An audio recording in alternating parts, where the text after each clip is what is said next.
Our sponsor for tonight's Berrien vs. Fitzgerald home broadcast is Lee Stallings and State Farm. Lee is an experienced agent who has been with State Farm for an impressive 21 years. Having lived in the town for most of his life and taking over the agency from his father, who was a State Farm agent for 42 years in Nashville, Lee possesses an intimate knowledge of our community. State Farm offers insurance coverage for all your recreational toys so you can experience life without the worry of the unexpected. Whether it's your boat, ATV, or family camper, State Farm is there to protect your valuable assets. Lee and his wife are proud parents to 3 amazing children, and they are actively involved in our community. In the aftermath of Hurricane Helene, Lee and his staff have been working overtime to help their clients with claims. Lee gives all of the credit to his amazing staff for really stepping up to meet this challenging time in our community. So contact Lee today for all of your insurance needs at 229-686-7800 or go to leestallings.com.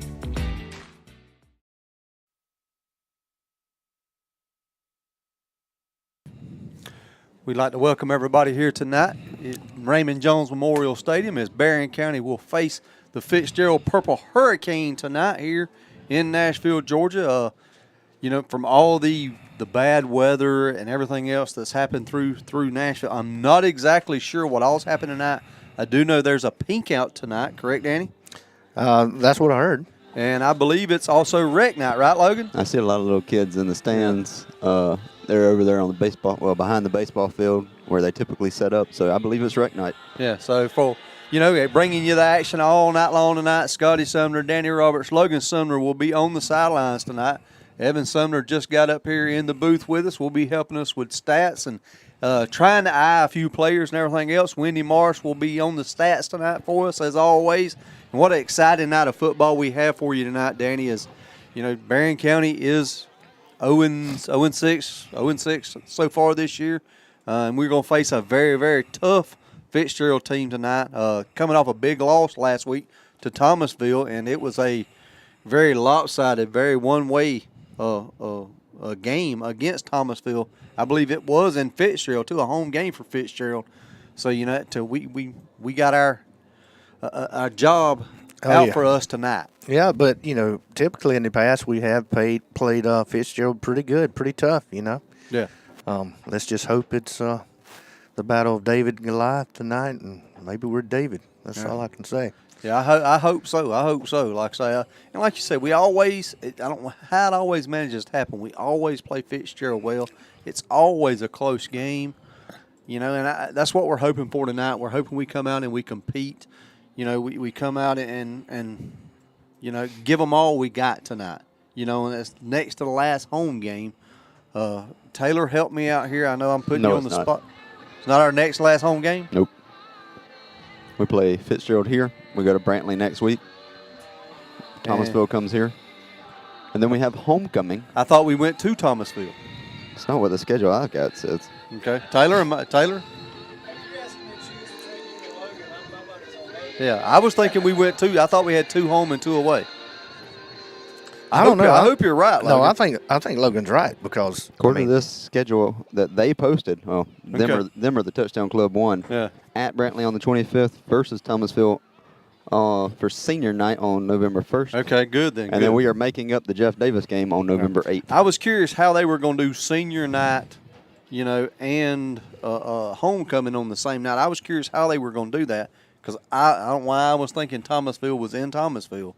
But thank you. So, next to the next. How about that, Logan? Does that sound better? Yep. Okay. Next to the next game. So, as we will face Fitzgerald tonight, it is rec night tonight. So, a bunch of kids you'll see out here all night long tonight, running across the field. You'll see them in the stadiums and everything else. And just what a big night it is for Berrien County athletics altogether, as we do recognize all these kids, Danny, that are coming in with the rec department and everything else. And hopefully one of these days we'll be playing on this field, either this field in front of us or the field behind us, talking about the soccer field. Right, so. Right.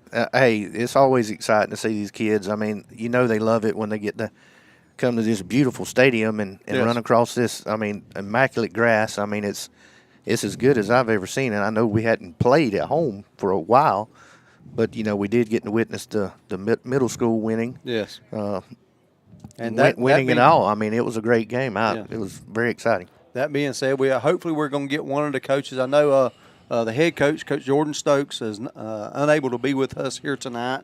I know a couple other coaches are actually working huddle and stuff like that for the varsity football team.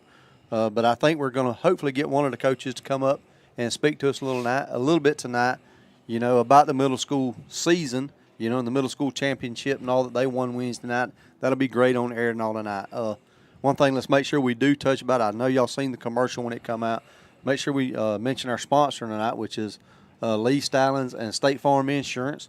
You almost know he has been working his butt off. Oh yeah, with everything that's happened, here in Berrien County over the last little bit. Lee has been going hard, trying to get all this stuff handled and everything else. Not only Lee, but he said to make sure we mention tonight, his staff has went above and beyond, to try to help everybody here in the county and all their customers and everything else. So, me myself, I'm not a State Farm customer, but I know, dealing with my insurance company and everything else, everything they're going through, and I just want to thank all the insurance companies for all the hard work y'all are doing, to try to get Berrien County back to where it was. So thank you, Lee.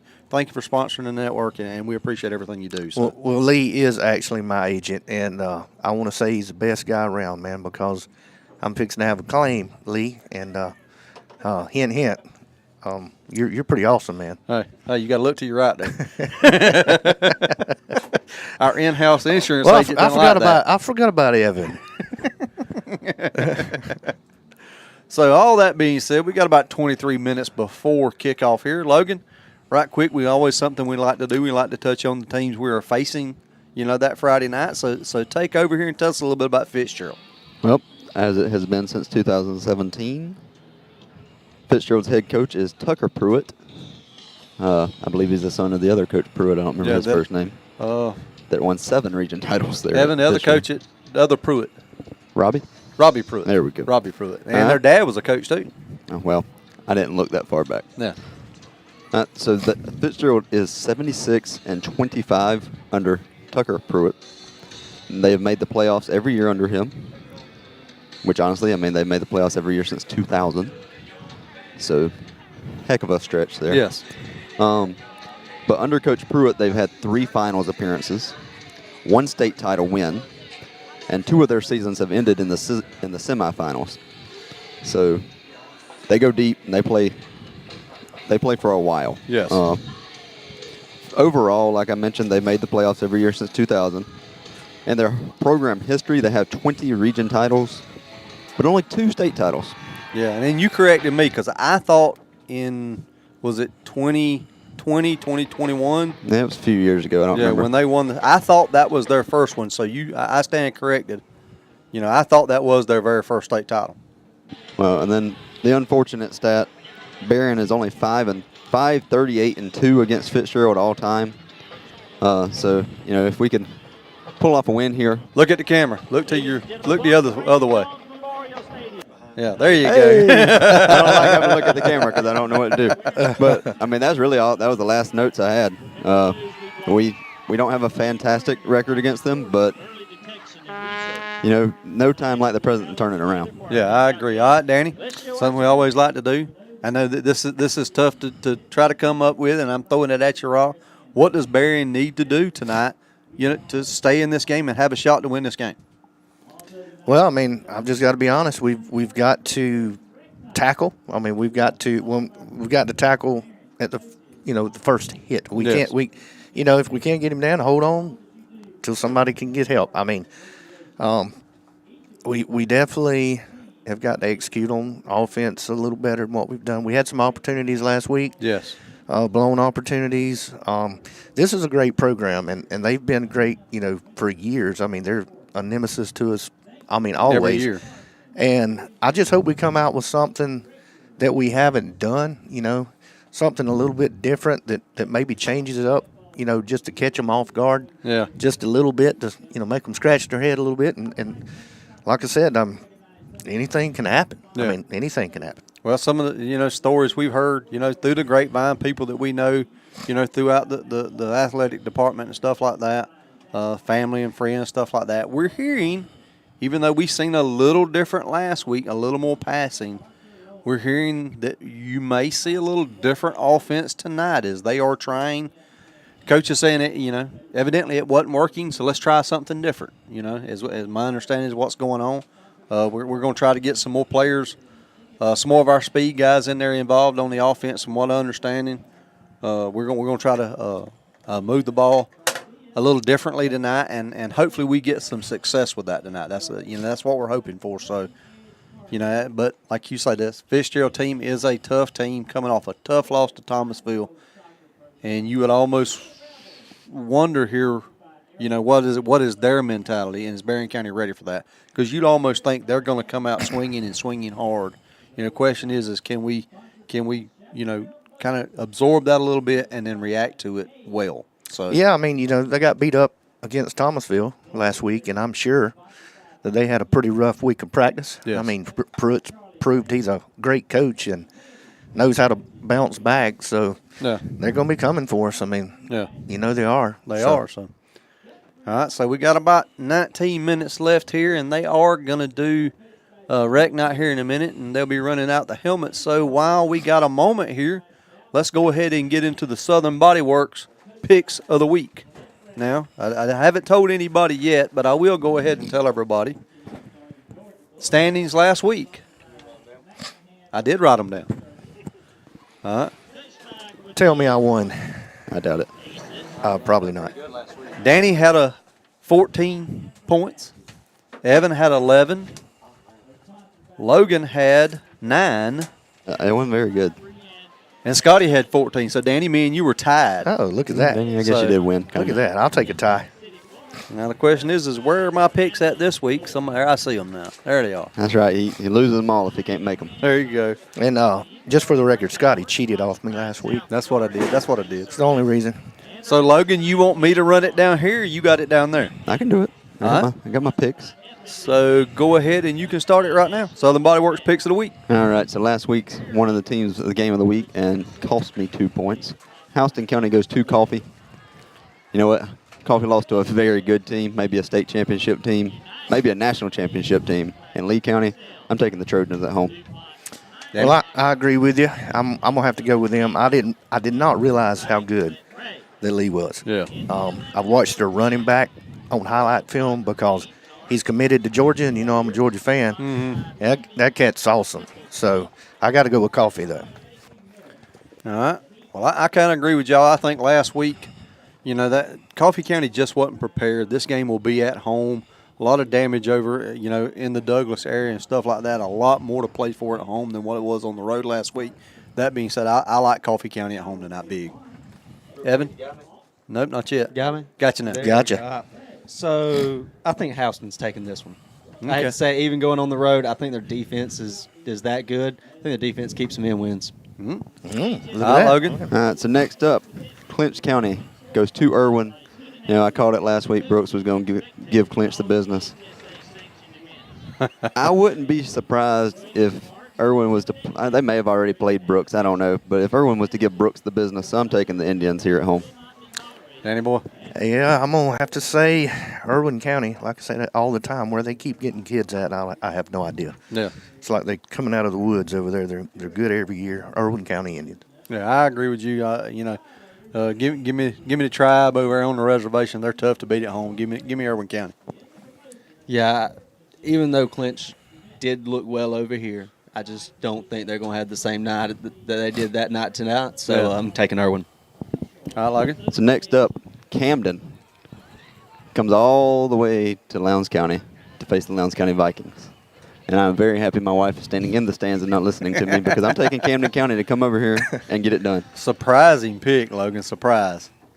I think same thing. Lowndes got hit hard. They've been through a lot. I think they're going to get they always have a big showing, but I think that they're going to want to win this one really bad. I'm picking Lowndes. I kind of agree with you, Danny, that they're at home and everything. It's always, with Camden County, it's always about the ride and the trip. If Lowndes was going to Camden, I probably would have picked Camden. I think it'll be a real close game, but I like Lowndes County at home.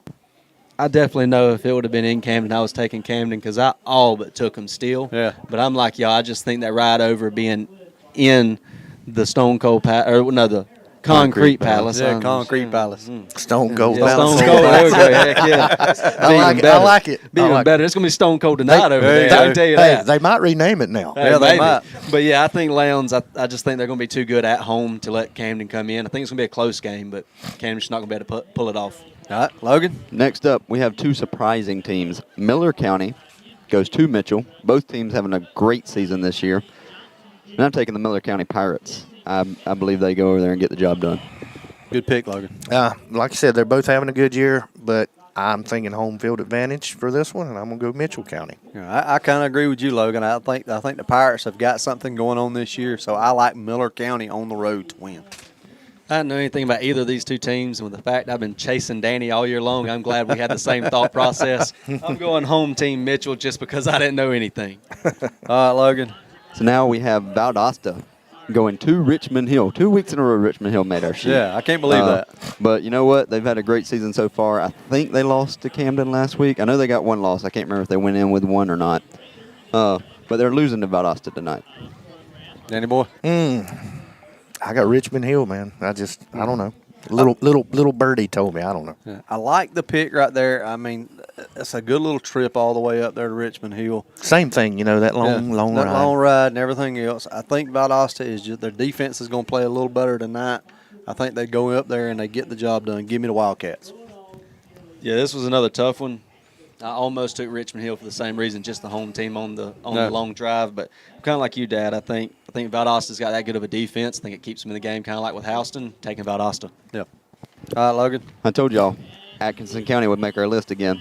As far as I know, their game hasn't been canceled. So let's hope. But Atkinson County goes to Southwest Georgia STEM. And, I'm taking the 4-2 Atkinson County Rebels to win this game tonight and go 5-2.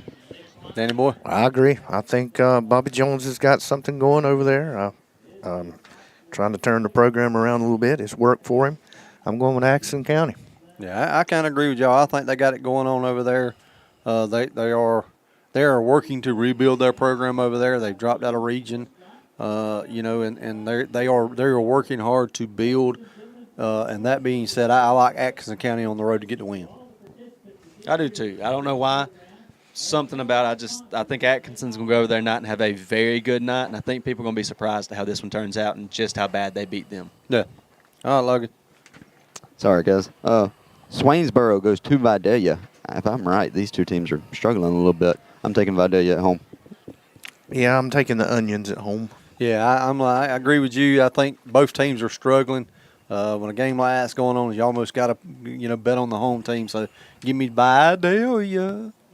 We all had the same thought process on that one. I'm going Vidalia too. Yeah. I can't sing like Jonathan could. So. All right, Logan. Up. Are y'all killing me with batteries up there or something? No, I don't know what happened. This week, there wasn't a whole lot of GHSA games that I liked. Worth County goes to Bacon County. It's our GHSA game of the week. And after last week, I'm taking the Worth County Rams. That quarterback is something else. Yeah, I mean, if they can't get to him, if they find a way to get to him, yeah, it definitely causes problems, but because he couldn't run, but he could sure throw anything. So I'm going with Worth County also. Yeah, I kind of like that. I like Worth County. I think this game will be a lot closer because I think Bacon County's defense is that good. I think they slow him down a little bit, but not a whole lot. I think he is the real deal, and I think Worth County wins this game. See, I didn't have the advantage to be able to watch Bacon in person like some people here did, due to some circumstances. Yes. So I'm at a little disadvantage on this. I don't think Worth County's defense is going to be that good against Bacon. I think Bacon's offense is decent. But I'm like you. I think that quarterback's just that good. He's going to outscore them, and they're going to win they're going to beat them in a close game. All right. So there is your GHSA games, Logan. Let's go to the NCAA. Florida State goes to Duke tonight. We finally got us a Friday game on the list. Oh, all right. And you know what? I'm taking the Duke Blue Devils. Florida State struggles continue. Yeah, I agree with you, man. I think Duke is going to handle them. Yeah. I think they're going to. I'm sorry, Florida State fans. Got several friends that's Florida State fans, but hey, man, I'm trying to win this competition right here, so I'm going with Duke. I kind of agree with both of y'all. I think Florida State struggles are real. I don't think they turn around at all this year. Give me the Duke Blue Devils. I never choose Florida State. I've chosen the very first week, and they disappointed me thoroughly. I refuse to take them anymore. I don't care if I lose every time y'all put them on the sheet. I'm going Duke. Logan. Another Friday game tonight. I believe kickoff's at 10 o'clock. Fresno State goes to Nevada. This one was really hard to choose, but I'm taking the Fresno State Bulldogs. You know, something about them Bulldogs, I got to take them. Well, that's two teams I can promise you I have not watched at all this year for whatever reason. You haven't watched the Nevada Wolfpack? I can't believe that, Danny. No, but I'm picking Nevada because they're at home. Well, I kind of like you. I'm like you, Logan. I want to say go Bulldogs. So I'm taking Fresno State Bulldogs to win. This was probably the closest game y'all had on the sheet. I want to go ahead and tell you that.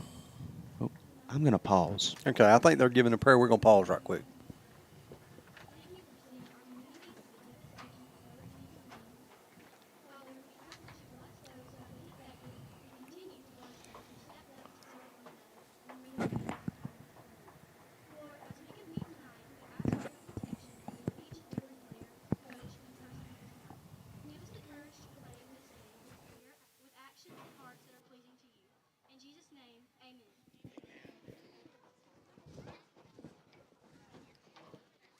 Please rise for tonight's national anthem performed by the Rebel Regiment. Yeah,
Great job, everybody. Berrien County Rebel Regiment out there. Sounded awesome. Yes, sir. Got me? There we go. Now we got me out. So back to what I was saying. I think this was the closest game. Give you a little bit on how I researched this. Fresno State is a 2.5-point favorite, and from ESPN's bookies, they are the 50.5% of the bets that have come in has been for Fresno State. So with a game that close, I'm going with the people who are putting money on the line. I'm going Fresno State. All right. Evan stole my method for that game.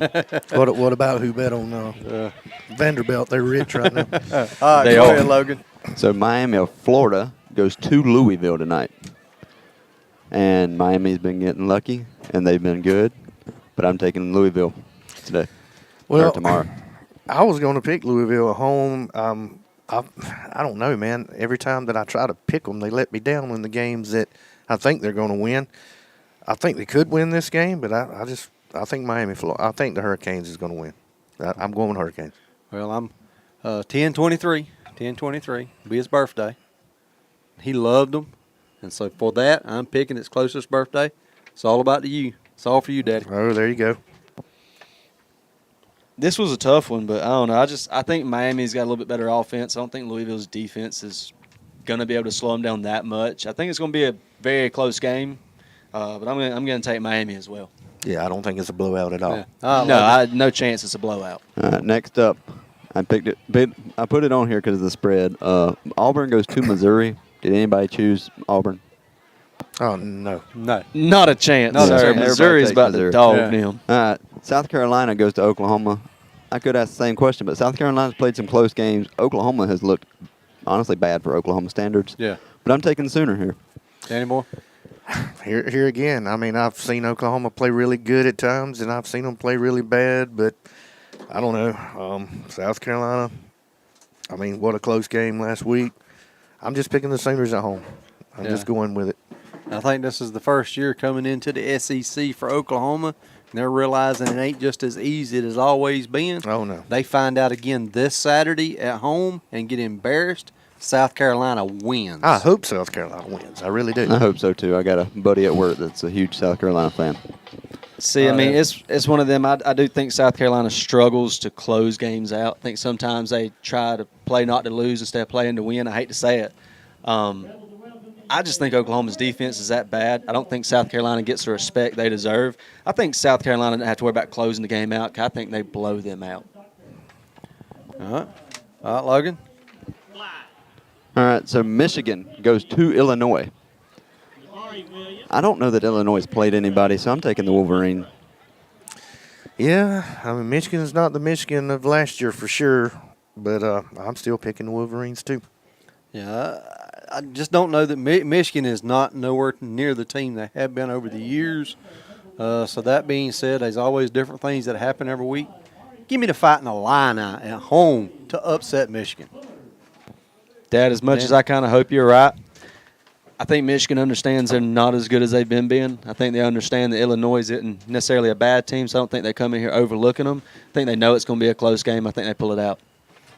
All right, Logan. Colorado goes to Arizona. I think Arizona's favored. But as much as Colorado's, got negative press, I guess, I think Colorado's the better team. I agree with you, Logan. I'm going to have to go with Colorado, man. I think that they've shown enough. I think they'll beat Arizona. Yeah, I think Arizona is one of them teams that a lot of people know about. Nobody says a whole lot about them or anything like that. Colorado is all about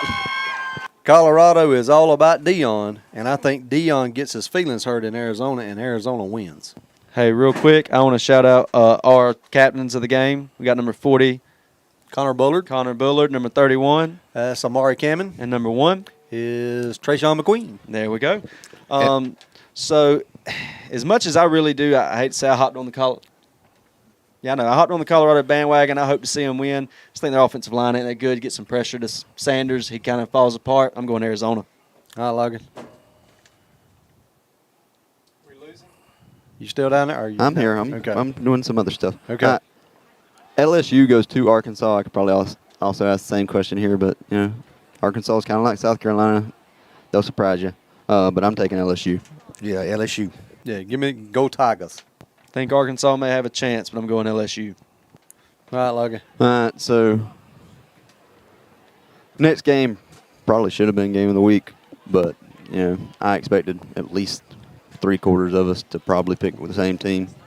And I said it earlier this year, somebody's got to prove they can beat them.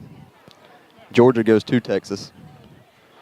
Alabama has proven somebody can beat Georgia. I'm taking the Texas Longhorn. Danny boy? Well, y'all know I can't go with Texas no matter what. So it's got to be Georgia Bulldogs. We're going to come in there and show them a little something. All right, looks like the coin flip has been made. And let's see here. Fitzgerald's won the toss, and they will receive. So Berrien County will start on defense tonight. That's the first toss we've truly lost this year. This right here was a tough game for out here because, my head tells me one, my heart tells me something else. I'm not going to go with my heart. I'm going to say this is just too tough a game, and you'll see just how important Brock Bowers was last year. Give me Texas at home to beat Georgia. Not saying the dynasty's over, but Texas gives them a run for it, and Texas takes this one. I like it. All right, Kentucky goes to Florida. Kentucky's played some close games, and I'm going to take them to win in the swamp. All right, and here comes your Rebels.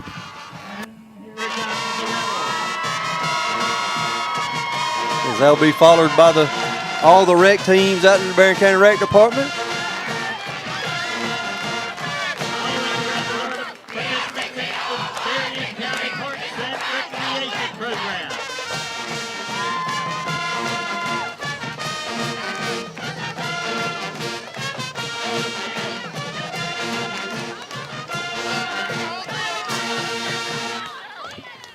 All right.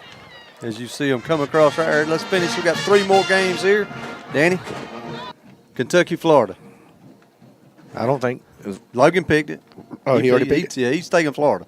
Oh, He took Kentucky, I thought. I took Kentucky. Okay, my bad. Okay, I'll take Kentucky also. I'm going to go a little different. I think they've been struggling a little bit, but Kentucky is always their get-well game. Give me Florida at home to beat Kentucky. Can't go against them going Florida. Logan? All right. UNLV goes to play one of the Pac-2, and I'm taking UNLV. I'm taking Oregon State.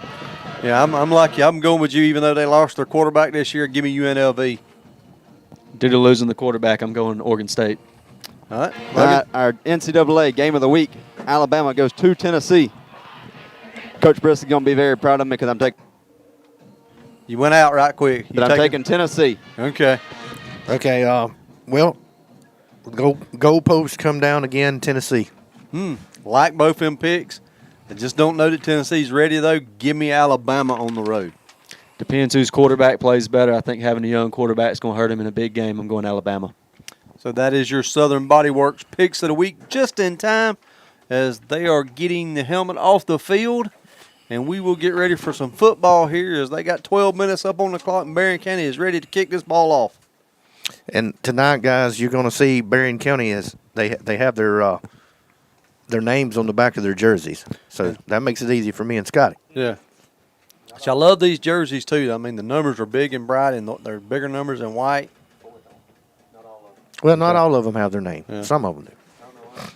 Yeah. Looks like Cash would have his. He's quarterback, so. Yeah. Might have been too tough to spell Perkins or something. All the warehouses in town and everything else, just nobody knew how to spell Perkins. Highly doubt that. Maybe they just ran out of letters. Maybe so. Maybe so. So Logan, you get to call out the kicker's name here because you're the only one to can pronounce it correctly. Julian Nabokowski. Nabokowski. There you go. Number 13, Nabokowski tees it up and gets ready to kick off here to open this game.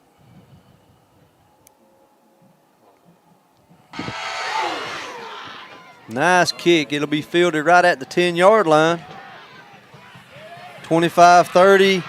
And he is took down there. Is that Randy Hughes? That's That Randy. is Randy. Number 23, Randy Hughes on the tackle. Good open field tackle right there. Yes, sir. So it looks like Fitzgerald will start first and 10 right at there. Looks like about 37, 38-yard line. Yeah, he got him right before he hit fourth gear. Mm-hmm. So we get to see this Fitzgerald offense, which for years it always was the wing T, Danny. You know, for years. And what, If you Logan, ever about watch- 3 years ago they changed? I don't know. Looks like more of the spread now, right? Yeah, they've come out with a spread. They will run the wing T every once in a while, but most time it's spread now. So as they come out in shotgun formation, 3 wide receivers to the right here. Snap, give to the running back, trying to get around the edge, cuts back up the middle. Nice gang tackle there by Berrien County as he gets all the way out to the 45. Gain of 7. Tackled by Cameron, I think, was the first to meet him, and finished up by Randy Hughes. So 2nd and 3 here.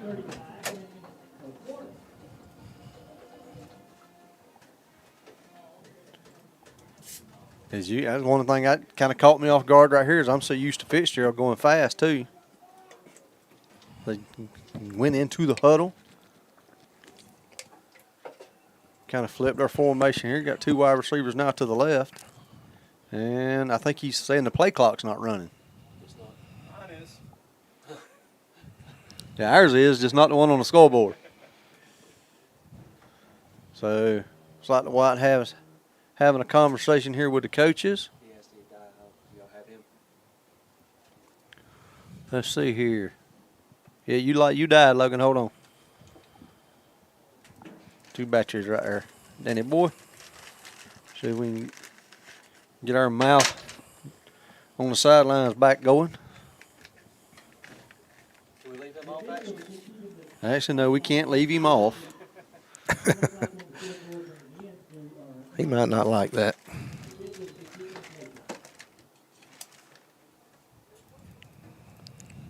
Come on now. All right, you got this, Danny? Yeah. Oh, up the middle. Number 31 and 40.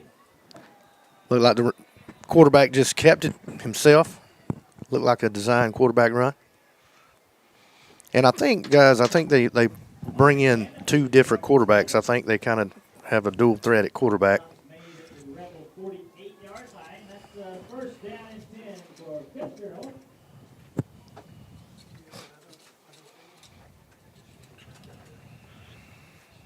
Yeah, 1st and 10 here for Fitzgerald. They come back out there across midfield at the 48. Under center now. Snap. Looking to pass. Slant. Oh, picked intercepted. off. No way. Intercepted. I believe that is Gene Watson. Heck yeah. He's at the 50, 45, turning back in, forced out, I believe, about the 41, 42-yard line. Big interception right there. Big interception there for Berrien County. Hold on, Logan. We still working on it, trying to get you some mic up here.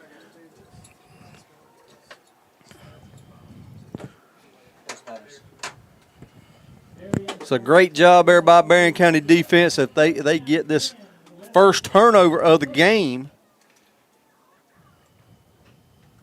There you go. All right, Logan, you ought to be live now, Well, buddy. before y'all, killed me and took my thunder away, I was going to tell y'all number 10 is their passing quarterback. Okay. Yep. All right, so Berrien County coming out on defense. Triple option. Perkins under center. Snap. Yeah, counter to Nigel trying to get outside.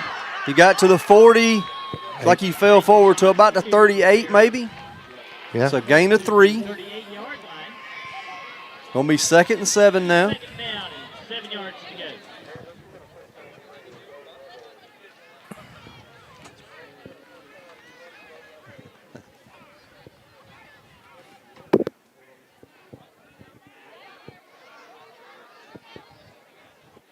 Did y'all see the block Randy laid on the interception? No, I missed that, Logan. Well, the intended receiver was on his butt. Okay. So, Here we go. This is what we was looking for. We heard we would see this tonight. 4 wide receivers for Berrien County. Snap. Give to, is that Nigel up the middle? Or is it 9? I think it's Gabe. It's Gabe. Yeah. So Gabe Wesley, number 9, in on the carry. He gets across the 35 to the 34. So gain of 4. Brings up third down. Going to be 3rd and about 3 yards. Because this is definitely 4-down territory for Berrien County. So here we come out, spread again. 1 wide receiver to the left, 2 to the right. Perkins under center. Motion now, snap. Trying to get it outside here to Nigel Johnson. He gets to about the 28. I believe that's he the gets first the down. first down. Who was on the block here, the receiver on the block? I couldn't tell, Logan. At That- 88, I think it was 88. Is that Jerryon Brown? Yep. Jaron Brown. Fantastic way to steal the edge there. Yes, Nigel sir. just beat the other guy to it. So he gets all the way to the, looks like the 28. It's going to be first and 10 Berrien County.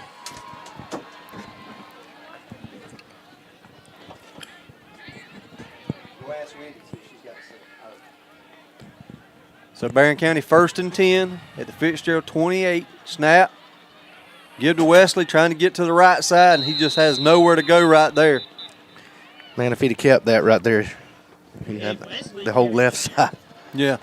I don't know if they're going to do it, but it looked to me like the linebackers dropped down. The middle of the field would have been open on a slant there, I think. Yeah. But I'm field level behind the play, so Well, hard like I to say, see everybody. We heard they were going to be. You're going to see a lot more throwing tonight. We really haven't seen it yet, but I'm really expecting it. Maybe so. Maybe so. Maybe it was a ploy. So Berrien County breaks huddle, 2nd and 11 after a loss of 1 there. Well, as long as we keep running the ball, Yeah. moving the ball, I think we keep it on the ground. Yeah. Where play clock's running out. We got 5, 4, 3. Snap. Quick Ooh. pass to Jerry. Oh, he got there a little quick. Yeah, he got hit hard. Cash kind of left him high and dry there, Danny. Well, it looked like a little bit of contact before the ball got there, but It was a little close. Yeah, it was close. I guess the refs thought it was. Yeah, I thought it looked was clean to me good. down I here. thought it was a good play. I mean, I couldn't tell. It was really close. So here we go. Big 3rd down for Berrien. Hey, Logan, how far do we have to get to give Nabokowski a shot here? Watching him in warm-ups, I'd guess at least 4 yards. We're close, I think. I don't know. That's So a snap. long way. Perkins Oh. looking to throw down the middle. Yes, sir. Yes, sir. That'll be a first down to Nigel Johnson. Well, now we're definitely in field goal territory if we need it. I told y'all. So we It looked like they were dropping down on that fake every time. 14-yard line for Berrien. Touchdown. So we needed 11, and how many did we get there, Evan? Where was we? 16? Where On were the we? 31, I believe. And we're at the 14. Yes. 16. 16-yard pass play. 17-yard play. 17. 17-yard pass play. Here we go. Back under center. And Coach just like Berrien called a timeout. Something he didn't like there. They didn't line up right or something. He didn't like that. So 7:38 left on the clock here, first quarter, as Berrien County's made some moves here tonight so far. You know, and actually moving the ball here, Danny boy. It's going. Danny, you know you can't beat like Chippendales up here now. Oh man. I wish we had a camera here on that. People walking up here to the window wanting Danny to show his belly. Oh, he was just checking on me. That was my dentist checking on me, man. Is that what it was? Yeah. Dentist looks in your mouth. Yeah, Danny. but I'm all broke out, Scotty. Is that what? Wait a minute, Joe. You got low teeth? Is that what it is? We're trying to figure out what it is, man. Or was he looking at a bite on your belly? No. All right, it's a family show, Scotty. That's what I said. Family show. So we haven't mentioned it yet, but we will. So Berrien County has it 1st and 10 now. Perkins out under center, motion, snap, give to Wesley. No, Perkins kept it. Nobody saved. Nobody Touchdown. There. Yep. It was. Hey, it was there a while ago. That's what I was trying to say. Yeah, it was. 14-yard touchdown run for Cash Perkins to start this game. Berrien County up 6-0. I'm gonna tell you, coming out in this spread like we was doing, I'm telling you, it's got them confused a little bit. I hate to say this. Main question is, can we get a big enough lead before halftime before they make adjustments? Because Fitzgerald's always been good at making adjustments. Well, I say we always play them well, so. We do, but they are good at making adjustments at half. So Nabokowski in for the point after. Snap. Kick is up. Oh, yeah. And it is good. Right down the pipe. What a way to go, Rebels. Yeah, 7:32 left here in the first quarter. Berrien County takes an early 7-0 lead. We're going to step away right quick, and we will be back.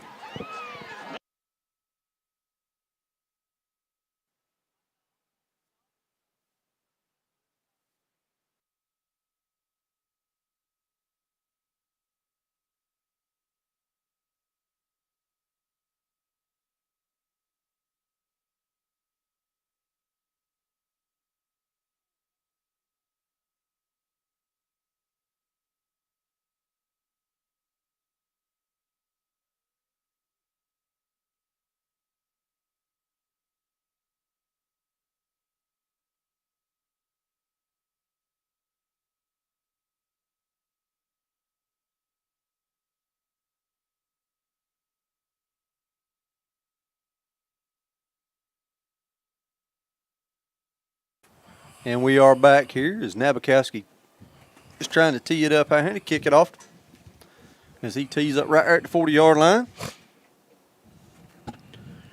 Here you go, Evan. When you do get a minute here, let's see if we can't get some Watson Pools and Patio score updates. I know it's early, but. Let me try to find some. All right. There could be some baseball updates. I don't know if they're playing today or not. Yeah, they are Friday night football games, though. I've lost interest in the baseball. So, line drive kick fielded at about the 15, 16-yard line. Right up the middle he goes. One man to make the tackle. He breaks the tackle. We got to do it. We got to make that first tackle, guys. Group tackle, and he gets across the 50 to about the 47, 46-yard line. Cold stone on that tackle. Yeah, that's an extra 15 yards we've got to wrap up. But, Danny, the Guardians are the last chance this Braves have at sanity, all postseason. So yeah. When my Braves is out, I'm just done. we can't have the Mets, Dodgers, or Yankees win it all. That's right. Well, Logan, real quick, I heard you request baseball. So the first score update: Mets are winning 11-6 in the middle of the 7th. I'm still waiting on somebody to throw a strike or something so that series gets canceled. All right, for score update for a game on the sheet, real quick before they start back. Duke is winning 7-3 at the end of the first quarter. There you go. Go Blue Devils. As we see Fitzgerald come out, snap, quarterback run, straight run here, trying to get outside. We tackle him. Bullard there on the tackle. Bullard on the tackle. Bullard. Cameron finished him up. Yeah, he gets all the way to the 40, so it's going to be a 7. They're going to spot him at the 39, so give him an 8-yard gain. Huh. Good Yeah. spot there. Yeah. 39-yard line. Second down. So 2nd and 2. 6:57 remaining in the first. And as Logan said a while ago, number 10 is their throwing quarterback, so I'm guessing this is their running quarterback. He may not be after the last throw. So snap, quarterback looking off the left Oh, no. side, Oh, no. big hole. And is that 33? 23, that's Randy. 23. Randy Hughes in on the tackle. Fitzgerald does get a first down as they move the ball all the way down to about the 26, 27-yard line. Close to the 26-yard line with the first down and 10. Do what? Yeah. Is it good? Yeah. Okay. So 1st and 10, Fitzgerald. In Berrien County territory here. Snap. Quarterback run again off the left Oh, side. good tackle right there. Who is that? 52. 52. Is that Lawson Weber? Weber. Lawson Weber in on that tackle. Yeah, we got a little bit of chippiness coming from Fitzgerald right now. I'm sure we probably said something, but Yeah. So 2nd down after about a 5-yard gain. It's going to be 2nd and 5. Ball right on the nose of the 21-yard line. Because they look like they're just spreading us out, Danny, and waiting for the hole to open. 2 wide receivers way out here to the right. I tell you, man, our band's kicking it tonight, too. They are. Snap. Comes to the right. Look, cuts back up the middle. Makes one man miss. And then Nigel brings him down. What about the 12, Logan? They're going to give him the 11. yep. I'm afraid to walk too far down there. The cheerleaders might kick me in a minute. That's when you got to go behind them, Logan. There ain't much room behind them. That's one thing I wish we'd have built us a bigger sideline, which we got more room than Valdosta looks like they got. So. Yeah. So here we go, 1st and 10, Fitzgerald. Bunch formation. This is that wing T look right here that we're used to. Snap right to the quarterback, right up the middle. We meet him right in the hole. He breaks one tackle and Got to touchdown. tackle. Yep, got to tackle, guys. Got to hold on to him. Yeah. That is going to be the key tonight. Hold on to him for dear life. Wait for your buddy to get there. yeah. So Fitzgerald does respond. Well, because we've played well, I'm gonna get us off this little bit of a Yeah, there you go. little bit of a downer real quick. Yeah, some more we got a Watson Pools and couple Patio of score score updates. Benedictine is beating Wayne County 6-0 in the first quarter. Monroe's beating Westover 7-0 in the first quarter. All right, as they line up for the point after here. Looks like they're just going to run the swinging gate and kick it, appears.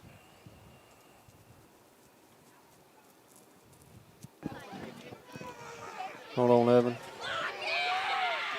All right, kick, snap, kick is up, and I believe it is good. So all tied at 7 here, 4:53 left in the first. Go ahead. All right, Early County is beating Pelham 8-0. Good one for y'all. Brooks and Lanier tied 7-7. Really? Really? Oh, that's not good for me on this one. Richmond Hills beating Valdosta 21-7 in the second quarter. Ooh. So that one is not going the way I was hoping. Good Wrong- for wrong kitty good cats for over me. there, huh? Hey, Yeah. good for me though. Lee County is beating Veterans 7-0. Irwin and Clinch are tied 7-7 in the first quarter. It's early. That's gonna be tough, but Irwin's gonna pull it out. Perry is beating Ware at the moment 7-0. Colquitt's beating Tift 7-0. TCC is beating Northside 7-0. And the last one I see, Pierce County is beating Crisp County 7-0. That's your Watson Pools and Patio score updates. Here's Fitzgerald ready. They have teed it up and ready to kick off here. I think they kick it deep. Yeah, let's see what they do. That Berrien County looks like they expect them to pooch it. And they do kick it deep here. Somebody's got to go get it. Let it Big go cross in. the Let it end go zone. in. There There you you go. There you go. So Berrien County gets another break here. Go ahead, Logan. I don't have anything else. Okay, I thought you was looking up there trying to motion. So. No, I'm just looking. Okay. I'm curious real quick. How many times have we put 88 back there deep? I believe this is the first time we've seen Jerry on back there. Yeah, we probably expected them to kick it short, so we moved 0 up, and they saw him up and said, nope. Yeah. I was just curious. I knew I hadn't noticed that yet myself. So Now, Evan, you mentioned it a while ago. Look, we get to see here what kind of adjustments they make here early. I don't think they've made too many adjustments on the sideline. I think you'll see the majority of them come at halftime. That's why I think if we can find a way to jump out to a good lead, it may make it difficult for them. Well, the adjustment I saw was they didn't throw the ball. Yeah. So here we go. Cash Perkins back in. Shotgun formation. Just one wide receiver out to the left. Motion now. Snap. Quarterback keeper cuts back up the middle. Big run by Perkins. He might be gone. Go Cash! There you go, baby. Good job. There you go, baby. He is run down over past the 40. Where are they going to spot him? I thought he was gone, Evan. 37-yard line. Look at the wheels on the Perkins kid right there. 43-yard run by Cash Perkins. Here. Nice job by Cash. Look at the great replay here, guys. He's stroking it. Yes, sir. He's getting it. Hey, I got an idea that come to mind. They let the name off the back of his jersey to make him a little faster. Than Maybe so. Kept a little weight off him. That's what it is. So Perkins back in, under center now, one wide receiver out to the right. Motion, snap. Yeah. All right. Oh, one cut to make right. If he'd have made One that cut, he'd one probably scored. Hey, man, what? I know this is early right here, and I don't know what's happened, but do you see the timing and the symmetry of this offense, the way it's working tonight? I haven't seen it work this good all year. First off, I'm not trying to say anything bad. There's been a couple of times that Cash has shown how much of an athlete he is because the timing's been a little off, and he's made it work. Okay, so part of this is Cash. He is playing a heck of a game right now. So 7-yard gain there for, I believe that was, who was it, Nigel? Yeah. So second and 3, motion, snap, pitch out to Trayshawn McQueen. Oh, lowers his head. Hard run right there. Hard run. Pitches out to As Trayshawn they'll get him out all the way to the 23. down to the 28-yard line. About a 7-yard gain there, Evan. I'm sorry I wasn't paying attention. I'm trying to figure out what the coach has said or done to them because I've not seen him run like that all year long. Yeah. He was running over anybody got in his way right there. So first down, 1st and 10 for Berrien County at the Fitzgerald 23-yard line. I think Cash just needs to camp out up there at Carter's Chicken and eat about 10 pieces of chicken a day, and he'll be fine. Now, we need him to come back to the gym, too. Here we go. Motion, snap. Gave to Wesley right up the middle. Well, hard run right there by Wesley. Yes, sir. Hard run. Almost 10 yards. How about that offensive line? You know, I took the middle school's offensive line. You reckon that Maybe so. made them want something? Maybe No. so. Maybe they're pumped up by what they seen the middle school do Wednesday. They're going to spot him just short, so give him 9. So it's going to be 2nd and 1. I'm just happy that the holes are finally opening up for Gabe Wesley because he's ran that hard all year Yeah, long. he has. just hadn't had any open holes. He's had to create his 4 yards. He was doing it all himself. He really was. Now he had 5 yards before he ever got touched. You can tell right now we have them confused. So here we go, shotgun formation now. Snap. Yeah, Perkins keeping it. See, they've not been expecting him to keep it because he hadn't At kept all. it a lot this year, and he's keeping it tonight. They almost missed that tackle, and he was going to walk in if they did. That's right. So he gets all the way to the 8. That's a gain of about 7 yards. You said to the 8? Yeah, gets all the way to the 8. I was watching the So it's going to chain be crew, and I wasn't 1st sure if and we could get goal. one. Danny, what you were saying, though, if you'll watch Cash, he's making the perfect read because 24, 28, whatever that one end is, he refuses to commit at Cash and just keeps wanting to float out, and that's what I mean. That hole just keeps opening right up for him. So Yeah, and I'm not just trying to take up for Cash here, but he has been First and goal, snap, I bad think snap. we just lost the ball, boys. Did they get it? I think so. Yep. I haven't seen a motion yet Fumbled by the him. snap there. Yeah. Yeah, we like I said, old friend of mine says can't do that. Yeah. Can't make mistakes tonight. If we want to have any chance whatsoever, Danny, of winning this game, we can't have mistakes like that. Right now, the turnover battle is even now. Nope. But we were driving the ball well right there. look great, but like I said, we just can't do that. Yeah. I mean, to have any chance in this game, we've got to hit every time they hit. Yeah. You know, they're going to get theirs. We've got to get ours. So minute 35 left here in the first quarter here as it's rec night and pink out night here at Raymond Jones Memorial Stadium. Berrien County with their first turnover of the night here. Fitzgerald will take it over deep in their own territory as they'll have the ball at their own 9-yard line. We get a defensive stop here, I'm not even mad. So motion out the backfield now. Snap. Looking to pass. Quick pass. Oh. Hits a man out in the flats. And looks like Randy Hughes dumps him down right. Where's the flag? Yeah, I'm trying to look for the flag. I heard a Far side on the 16. I mean, Okay. I think they were holding. I think the It wide is holding. receiver. It's got to be holding on It the is holding. wide yeah, out. he didn't let him go in time. I mean, he had him up under the jersey. Yeah, White Hat did say holding, so that will be a hold on Fitzgerald. Not gonna lie, nice play call. Yeah, I mean, it was a good design Little play. bubble screen that we were not ready for that. Well, the next time you can they'll hit that a couple more times, and that guy will fake that, and he'll just run it straight up the middle. But if he don't, you jump that route. That's a touchdown. Mm-hmm. Somebody almost No, it's 10 experienced that one, yards. right, Danny? It's 10 yards from the spot of the foul. Yeah. Right, Danny? Somebody almost experienced that one day against Fitzgerald because he jumped the crap out of that route. Did they call a hold on the receiver? They did. Sorry, I was focusing on the stands. So it's going to be 1st and 11 now for Fitzgerald. They're backed up all the way to the 8. Snap. Quarterback looking to throw. Throws Oh. back to backside. Oh, Big no. hole there. Got to see if we can't run him down. As looks like Randy Hughes forces him out. I see no flag, so that'll be a first down for Fitzgerald as they get all the way across the 40 to about the 43. See where they spot him. It looks like that far pitch 41. was 41. Yeah.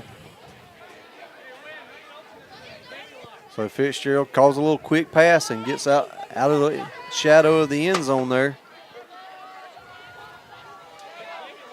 I mean, until we stop that, I see him doing that quite a Yeah. bit. So, here we go. 1st and 10 Fitzgerald. Snap. Quarterback going to the left here. Big hole. Randy Hughes slows him down. I believe that's Lawson Weber. 73. 73. Jacob Connell. Jacob Connell He's in on had- the tackle. Yeah, he's been forced to go to the defensive side of the ball. Yeah. So first down for Fitzgerald at the Berrien County 45 here. all right, we got to slow them down right here. They're having their way with us right now, so Yeah. we've got to slow this down some. I like it, the cheerleaders being up here in the stands for a little while. I like that. Here goes Fitzgerald. Snap. Up. Counter. Coming back to the right here. Looks like Berrien was ready for that. Oh, yeah. He was I see met by 31. 31 met him. at his I see feet. Cameron. Cameron, And and it looked then, like Bullard Bullard. maybe. And 34, Bo Lindsay. yeah, finished him up. So 5-yard gain there. Going to be 2nd and 5. They Berrien might- County defended that well. They may snap it, but they may just take it to the second quarter. I would guess they would. No, they will. They don't have enough Yeah, time. look at their team up on the top side.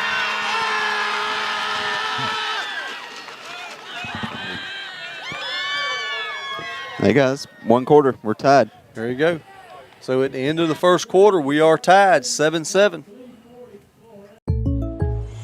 Our sponsor for tonight's Berrien vs. Fitzgerald home broadcast is Lee Stallings and State Farm. Lee is an experienced agent who has been with State Farm for an impressive 21 years. Having lived in the town for most of his life and taking over the agency from his father, who was a State Farm agent for 42 years in Nashville, Lee possesses an intimate knowledge of our community. State Farm offers insurance coverage for all your recreational toys so you can experience life without the worry of the unexpected. Whether it's your boat, ATV, or family camper, State Farm is there to protect your valuable assets. Lee and his wife are proud parents to 3 amazing children. They are actively involved in our community. In the aftermath of Hurricane Helene, Lee and his staff have been working overtime to help their clients with claims. Lee gives all of the credit to his amazing staff for really stepping up to meet this challenging time in our community. So contact Lee today for all of your insurance needs at 229-686-7800 or go to leestallings.com.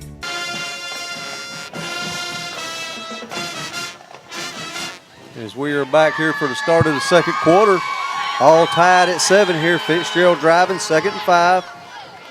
Quarterback keeper faking the speed sweep. He's getting out to the left here. We're trying to get to him. He's tripped up by Trayshawn made Trayshawn that tackle. McQueen. He favoring that right leg just a little bit there. That's the receiver. Yeah. 27-yard line.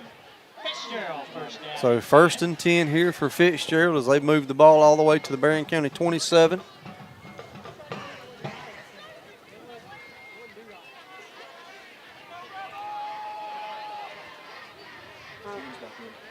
Number 10's in at quarterback. Yeah, I'm sure he can hand the ball off too. So Yeah, so here we go. Snap. Give to 23, running back. Oh, man. Cuts up the middle. We bring him down about the 15.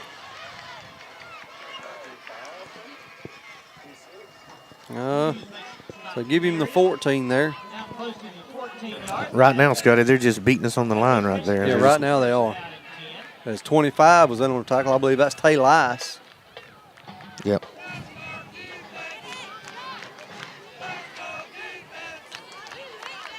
So you hear these fans trying to get that defense pumped up out there. Fitzgerald has it 1st and 10. Snap. Get to the running back in, trying to get outside to the right. Just runs into a crowd of people there. Strip the ball, strip the ball. Yeah, it looks like they got down to about the 11. Gonna be 2nd and 1. Second down, about 1 yard to go. 31 in on the tackle. That's Amari Kamen. He's been active. Yes, sir. Been active a lot so far in this game. So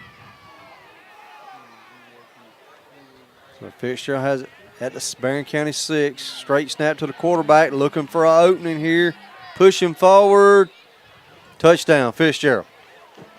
Fitzgerald hit the road. Touchdown. 10:09 here left in the second quarter. Fitzgerald scores and takes the lead. 13-7, awaiting the extra point here. And I almost wonder if they don't go for 2 here, Danny, because, I mean, they haven't stopped Berrien County yet. Only Berrien County stopped Berrien County. nah, they're not going to chase Nah. points Nah. unless they just see something with the swinging gate here. Yeah. So they do line back up just to attempt a point after.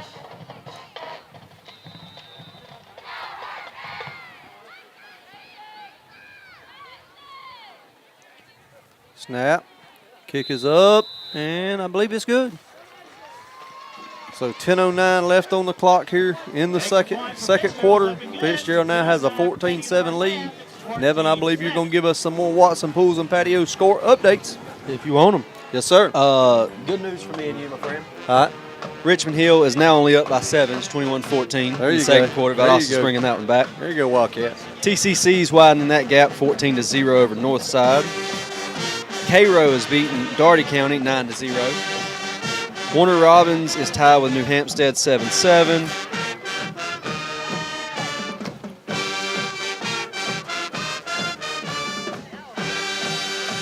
Brooks Lanier still showing 7-7.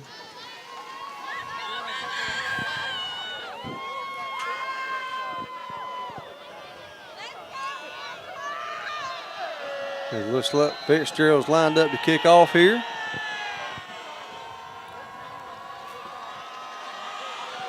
And they pooch it right here to about the 30. Trayshawn McQueen waiting on it. And one guy makes a good open field tackle on him and brings him down right there. Kind of hit a little awkwardly there. Yeah. Any more, Evan? That was it for high school. Duke is now beating Florida State 14-3. And the Mets are still beating the Dodgers 11-6. It's now the bottom of the 8th. There's nobody you could tell me winning that game that I'd want to. Yeah. So that is your Watson Pools and Patio score updates here. As you see Berrien County's offense coming back on the field here. And Danny, I'm very happily surprised with what I've seen out of the offense tonight. Oh, me too. I mean, We're going to have to keep going. Looks like, we're going to have to try to match them score for score. Yeah. So Perkins comes out under center here. Motion, snap, fakes the pitch like he's trying to throw it downfield, and it is picked off. He's hit about the time he goes to release it there and throws it short. Pass was intended for number 5. I believe that's Zane Skinner. He just leaves it a little short there, and it is intercepted. So really, first big mistake you can say on the Rebels there. I mean, the fumble, You kind of give that on the quarterback center exchange. That right there is just a big mistake. Right, can't let it happen. Right. Yeah, I mean, as he grows, gets older, he's going to realize that's one you just got to throw away. Yeah, either throw away or throw it deep. Yep. Give your guy. He was behind everybody. Give him the only shot at catching that ball. You're not throwing it to him. You're throwing it to a spot you're hoping he can get to. So Fitzgerald will take over now, 1st and 10 after the turnover on the Berrien County 48. Already up 14-7. Snap. Speed pitch out to the right. He's popped right about the 40. Somebody stuck him. Yeah, one guy, I believe that. Randy Hughes. I believe Connor Bullard stood him up, and then Randy finished him off, I believe. Still gain of 9 there, so it's going to be second and 1 from the Berrien County 38.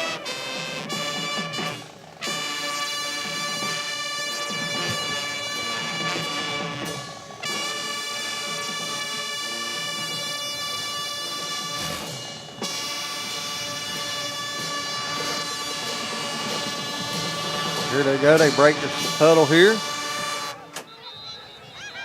They're going to have to call timeout. The play clock's already at 10 seconds. They're resetting the play clock. Fitzgerald, the ref's keeping it on the field? Yes. Okay. If you'll watch the far side Okay. back judge back there, he'll hold up his hand at 10 seconds. Okay. Then he starts counting like a basketball official at 5. Okay. It's like they're trying to they're reset the speaking clock to or something. Yeah, they're speaking to the official in the booth up there. Yeah. I'm guessing they're going to put some time back on the clock. No? So here we go. Clock starts. Oh, they got the band, I guess, probably. Yeah. Snap. Straight to the quarterback. Breaks outside here. Oh.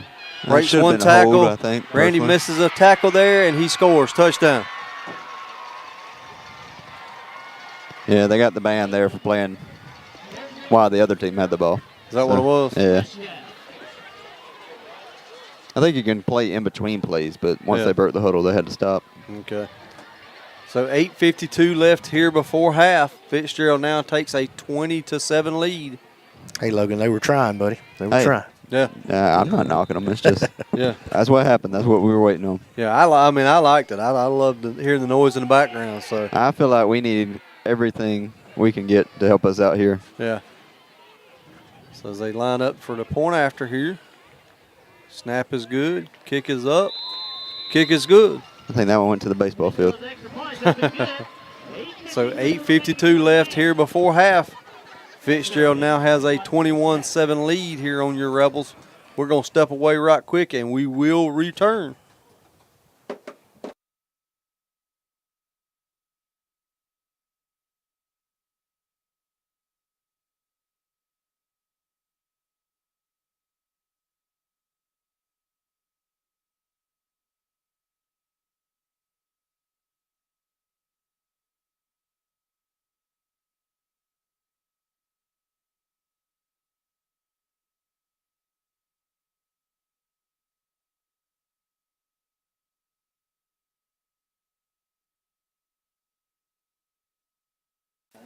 And we are back here as Fitzgerald's got it teed up.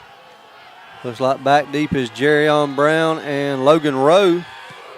As it's kicked right across the ground right. Well, hey, Logan Rowe's right there. That's Cole Stone back deep. Yeah, Logan Rowe up on the front line just in case of onside kick. Great hands there by Logan Rowe. Those are hot shot to shortstop Yes, sir. right there. I'm not sure if that ball didn't catch him. He looked surprised he had it in his hand. Yeah, I was kind of upset he caught it so clean he didn't run. I mean, there was nobody around him. Kind of reminds me of his daddy out on the baseball field, Danny. All I'm going to say is on kickoff, that is a tough one Yeah, that's to tough. deal with. I mean, Oh, the yeah. one that's a line drive I'm very right at happy your I'm over here and ankles. not up there. That's the hardest ball. That's the hardest ball to have to recover. So here we go, 1st and 10 for Berrien County as they'll take over at their own 49-yard line. Great field position here. Motion now, snap. Counter to 0. Nigel, big hole. Oh, barely tripped up there. Yeah, Uh-oh. Oh. Get up, Nigel. Yeah, they're just ankle tackling as we run by. yeah, That hurts, though. yeah. 'Cause he's a little. Looks like they're going to call timeout. They're going to get him off the field. Look at him. Maybe maybe a hip pointer or something like that, the way he's acting. I think he's good. I think he's good. Let's see here. After a 14-yard run there by Nigel Johnson, Berrien County has it 1st and 10 at the Fitzgerald 37 here. Is our back under center. Motion, snap. Yeah, looks like Perkins keeps it again, looking for one block. There you go. Good run there. Good run by Perkins. Yes, sir. Looks like they're going to spot him at the just before the 30. We'll give him 7 there, so going to be 2nd and 3. 30-yard line. Second down, 3 yards to go. Surprised Logan didn't tell you, my friend, but you go off the front of the ball, not the back of it. I know. Front nipple. So you can't say you're going to give him the 30. The front of the ball is practically on the 30. But it's not all the way to the 30. So, but in football, it means it's on the 30. Okay. Logan agrees. Actually, it's at 29 and a half. So. Typically, your center will move it 31 up. and a half. So. Y'all hush, boys. Snap. Oh, no. They got it again. Yep. Now, that was just Looks like that just come up and Yeah. squirted out of Perkins' hand. snap never got to him Can we that time. can we see that replay again? Yeah, it never got to him. Let's see here if it gets up to Perkins or if it stays on the ground. Can we see it?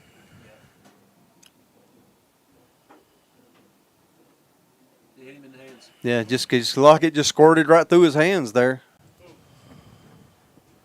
So another mistake by Berrien, and hey, we're moving the ball. We just got to quit shooting ourselves in the foot here. So Fitzgerald, after the turnover, will take over 1st and 10 at their own 30 here. And I'm not meaning this in a bad way, but I think we're surprised that we're moving the ball that well against Fitzgerald. Yes. Surprising to us, actually. So, Yeah, here they go. Snap. Quarterback rolling, looking to pass. Gets it out there in the flats. Cole Stone on coverage, I believe. I'm looking for it because I really thought that was a face mask. Looked to me like all he had was a jersey. yeah. Really? Yeah, I thought it was going to be a horse collar, actually. I think that's what they wanted was a horse collar. Okay. I don't think. I mean, I can't see from over here. All I seen was his hand close to Yeah. his neck area. Yeah. So it must have been just been on the jersey. So after the play, Fitzgerald will have the ball 1st and 10 at the Berrien County 49. After a good open field tackle by Cole Stone. Fitzgerald speeding up just a little bit. Snap, quarterback just looking for a hole here, pushing his way. Berrien County meets him there, just a host of rebels. I see Bo Lindsay. Let's see who else I see. Best- Amari Cameron, Yeah, best gang tackle of Yes, the night sir. right there. Randy Hughes. I think that was an RPO. So short gain there. They'll have the ball, looks like gain of about 2, maybe 3 yards. They're going to have it 2nd and 7 here at the Berrien County 46. Their other quarterback just come in.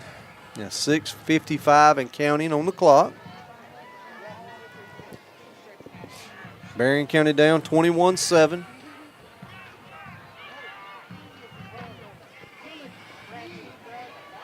So under center here. New quarterback, snap, give to the fullback, right up the middle. At 40, Connor Bullard and Bo Lindsay in on the tackle. They barely got it. It will be a 1st down for Fitzgerald. They got all the way to the Berrien County 39 here.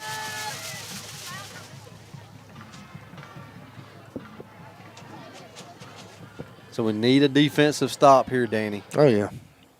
Turnover, something to go to Rebels' way here. They're bound to make a mistake here shortly.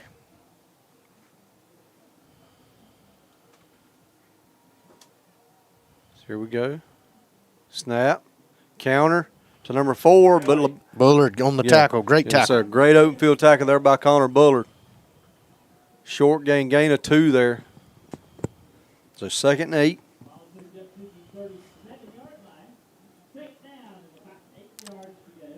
Yeah, it sounds a lot better, Logan, when the band is playing. I mean. It's not our band. And I wish they'd stop Oh, okay. because my ears don't like that much bass right now.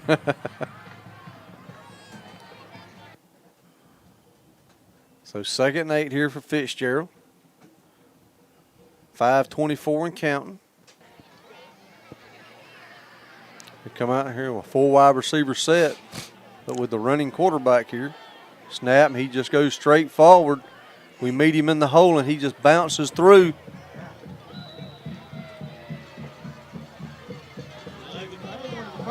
That's our Ben. Okay. Just a host of rebels. It's hard to see exactly who made that tackle. But Fitzgerald will have a 1st and 10 at the Berrien County 26. I think Rowe made the tackle.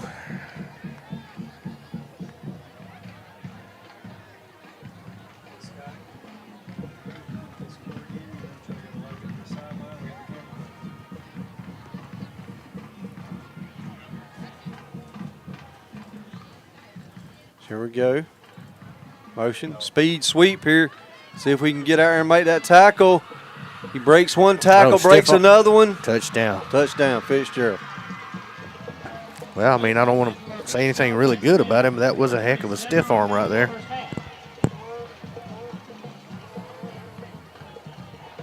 So 4:27 left here before half. Fitzgerald now takes a 27-7 lead.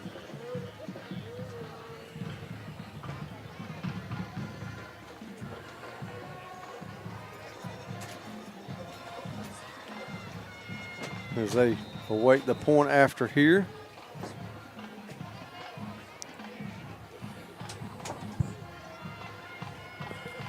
Snap, kick is up, and it is good. 4:27 before half.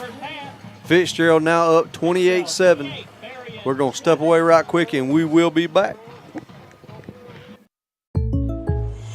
Our sponsor for tonight's Berrien vs. Fitzgerald home broadcast is Lee Stallings and State Farm. Lee is an experienced agent who has been with State Farm for an impressive 21 years. Having lived in the town for most of his life and taking over the agency from his father, who was a State Farm agent for 42 years in Nashville, Lee possesses an intimate knowledge of our community. State Farm offers insurance coverage for all your recreational toys so you can experience life without the worry of the unexpected. Whether it's your boat, ATV, or family camper, State Farm is there to protect your valuable assets. Lee and his wife are proud parents to 3 amazing children. They are actively involved in our community. In the aftermath of Hurricane Helene, Lee and his staff have been working overtime to help their clients with claims. Lee gives all of the credit to his amazing staff for really stepping up to meet this challenging time in our community. So contact Lee today for all. And it's a high pooching kick here right at Trayshawn. It goes through his arm. Oh, he got back on it. Luckily he falls on it. Just goes right through his arm and just sits down right under his legs there, Danny. That was a good break right there. That was tough. Could have been a bad break, but it turned out well, so we'll take it. Got good field position. So Berrien County have it 1st and 10 here. 4:23 left before halftime. Let's see what we can't do here as far as moving the ball. You know, it's just surprising here. And give me a second here. We'll go to Logan and just get his feelings on this, Logan. You know, Berrien County's offense really has been moving the ball here. We'll talk to you right after this play here. They've been moving the ball. Just give me a feeling of how it's going on the field here. Let's see this play. Snap, counter. Trayshawn making moves, breaking up there. I mean, honestly, go ahead, Logan. Honestly, guys, it feels great down here. You can slightly feel, you know, every fumble we have there, it just inches closer and closer to going away. But right now, the morale seems to be great. You know, we're moving the ball fantastically, and we want the defense to play a little better. But I mean, this is Fitzgerald we're playing, so exactly. You know, so here we go, 2nd down, 2nd and 5 after the 5-yard gain. Snap. He keeps it and takes a pop right there. I don't know if he gained any yards whatsoever there. In his defense, there was nothing there either way on that one. There wasn't. That Fitzgerald had that defended well right there. Actually, they're going to give him with a loss of 1. Tell me, have either of y'all noticed, have they been shifting their line like they just did for the majority of the game? No, not I haven't majority. seen it. I was about to say, it looked like they shifted their line and almost blocked up the holes that we had been running at. So 3rd down here. Berrien County trying to go long on the count here. Hard count.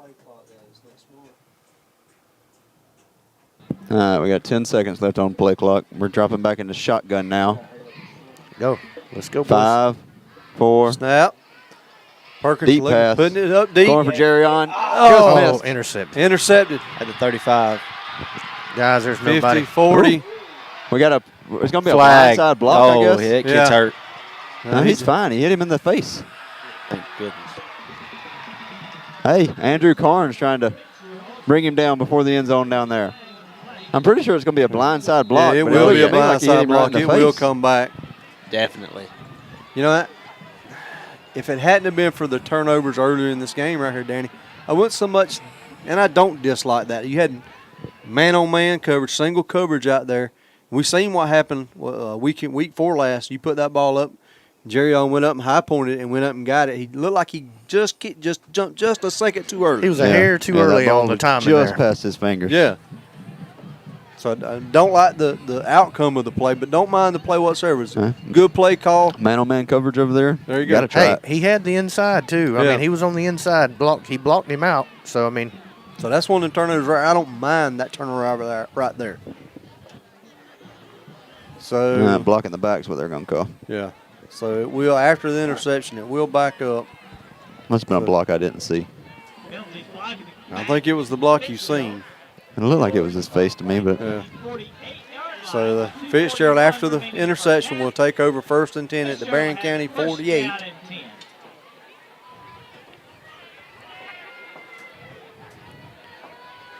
And here's the question right here: is Fitzgerald in a hurry? Do they try to run the ball right here? Or do they try to put the ball in the air right here and get a quick score? they're running it. this is typically the running quarterback. Yeah, so here they come out, 4 wide receivers. Snap. He's rolling to the left, looking, finds a hole, cuts up, bouncing around, looks like a That face stutter mask cost him, there. Yep. And I don't know what the second flag's for, but the first Yeah. one was face mask. In the old days, it'd be a 5-yarder. Yeah, he was incidental. Yeah. But I think they're all 15s anymore. I don't know about high school. We'll find out here in a second. Like I said, I'm not sure what the second one was. He's a shifty runner. Personal Personal foul, foul, face mask on us. Yeah. I guess I had the same one. So it'll be 15 yards from the end of the run. Dang.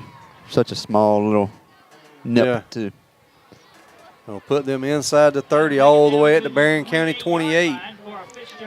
2:30 and counting here before half.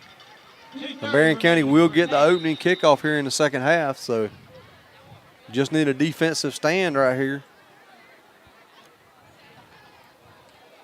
Snap, give to the tailback there, trying to get outside to the right side. Zane Skinner runs him down from behind, but not after a big run for Fitzgerald. They'll spot him down about the 14. So 2:15 and counting here. Yeah, you don't see them going up in the air at all here. I mean, No. they're keeping it on the ground. Yeah. They got all their timeouts too, so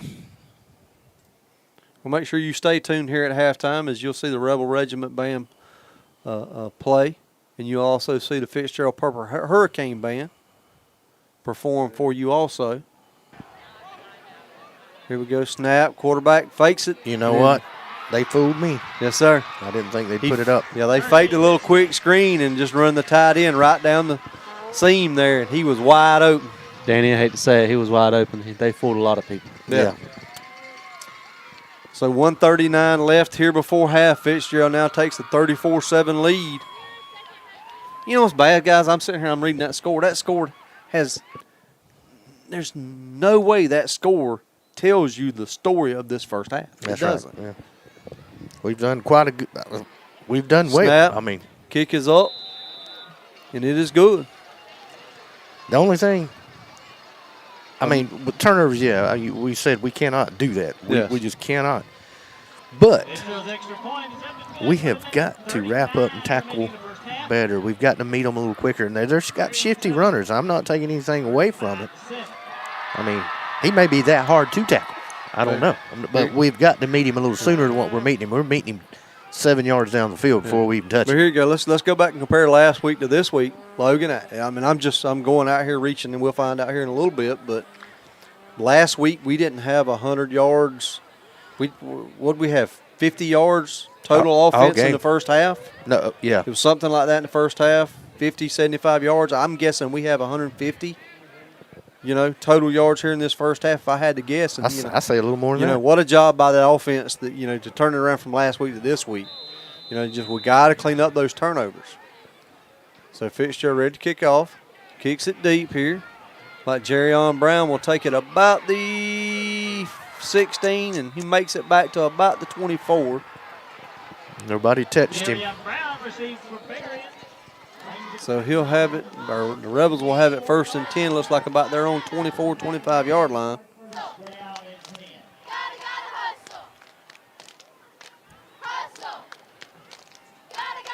10. Anybody else notice number 9 pretty much getting in Berrien County huddle? No, didn't notice that. Did he walk over and try to listen? He wasn't like all up in it, but you could tell he was trying to pay attention as best he could. Yeah. Anybody see the official throw the ball back, bounce it off the player, and the other official still catch it? Yeah, No, number I'd say 8. that. Number 8, yeah. So here goes Perkins under center, snap, pitch outside, trying to get it Nigel Johnson in space here. He cuts back. Oh, no. Running the wrong way. Yep, got to get back upfield. After all that, looks like he loses about Johnson 2-3 yards. tackled back close to the 20. Those don't work very often, but when they do, they're exciting to watch. Yes, when they are exciting and he makes it back to the other side, usually there's nobody. Nobody there to get you. Yeah. So 2nd and 13 here.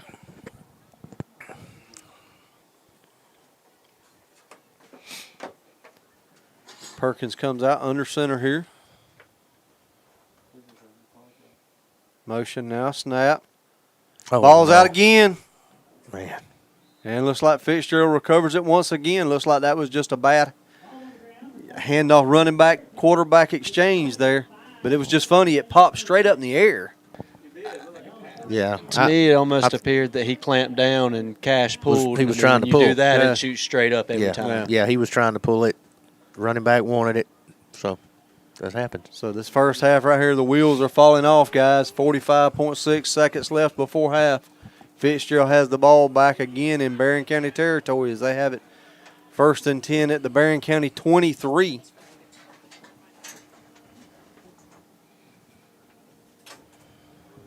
Let's see if Berrien County can keep them out of the end zone for 45 seconds here.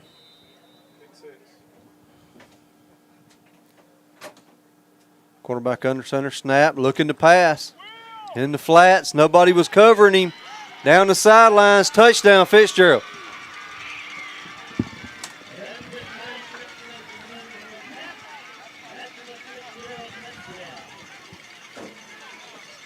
So they answer that question right there real quick, Danny. Yeah, they did. Fitzgerald now has a 41-7 lead after the fumble and quick touchdown.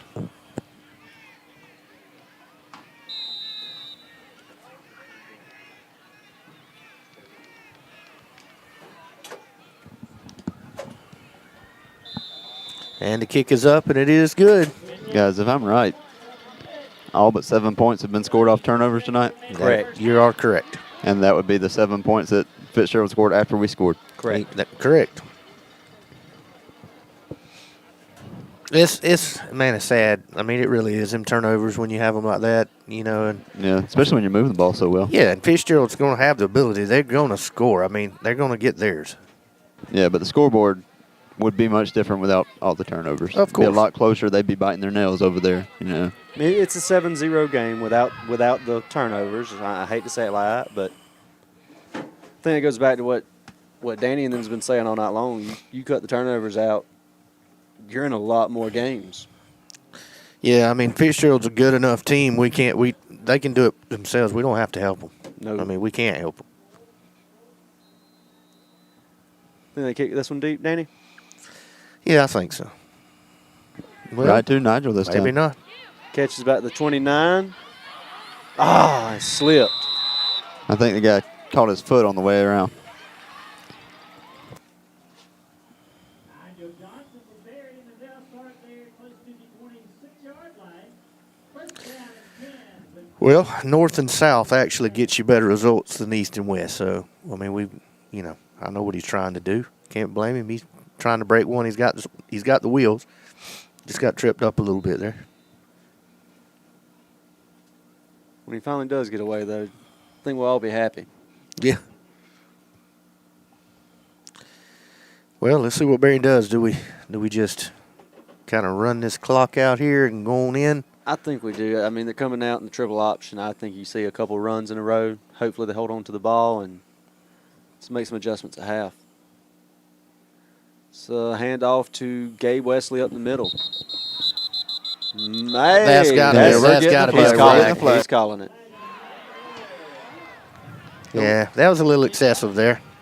I don't think he meant it in a malicious way. I think he was just didn't want to stop. I don't think he was trying to hurt him, but Well, that extra little shove he give him got it. Well, I guarantee there's some trash talk going on out there. So. If the officials don't call it, though, you don't know how this game turns into, and you don't want to see that. You don't want to see it get to that. Right. They are taking control over it. You like to see that. We saw that earlier in one of the games, Evan. Kind of got out of hand for us. Yeah. If we get a couple chunk plays, guys, we could get 3 before we go to the half. That's what I was about to say. If you pick up a big one right here, you might try to go score.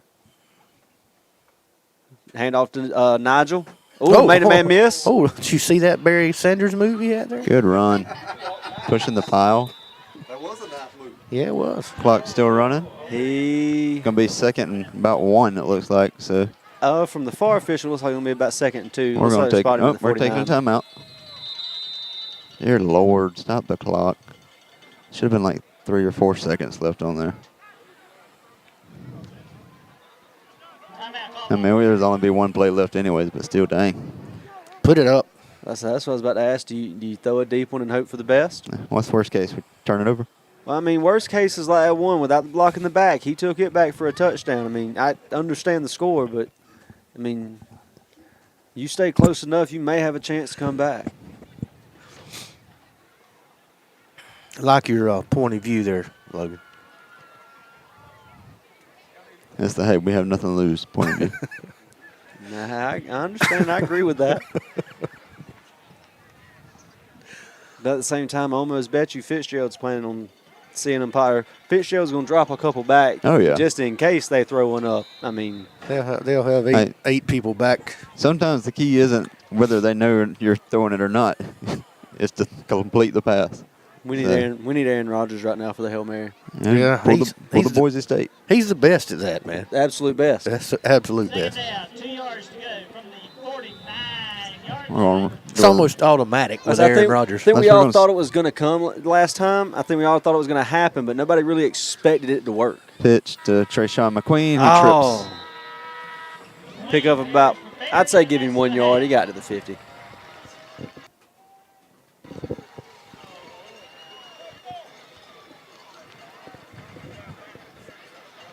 Well, that's going to be the first half of the game. So, Coach, honestly, it was a pretty doggone good start. We've been moving the ball fantastically. The tail of the scoreboard seems to be turnovers, though. What do we do? How we correct that, get back out here, and just continue offensively looking as good as we are? Well, I mean, that's 5 turnovers, and that directly led to 5 touchdowns for them. And so, it's realistically, I'm, being completely honest, there was 3 of them.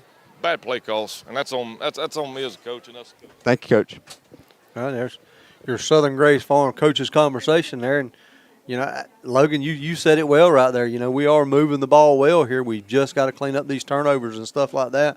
Hopefully, after the halftime, they can go in there, and, clean this up and get ready. We are getting ready here to watch the halftime performances by the Fitzgerald Purple Hurricane Band, and then, of course, your world famous Rebel Regiment Band. So, Logan, if you'll keep your mic live down there, we're going to mute everything else up here, and we will be back here momentarily for your halftime stats and the completion of the second half of this ballgame.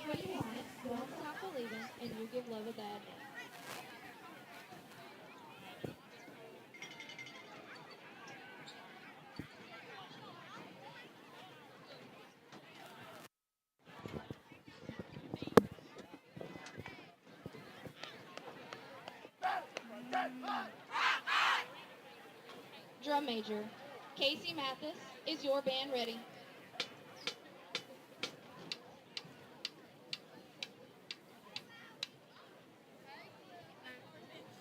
So sit back, relax, and enjoy the Fitzgerald High School Marching Canes!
Good evening, ladies and gentlemen. Representing the grade, with Alex in the direction from Major the 71st Division of the High Marching Brother Regiment. Tonight, Brother Regiment from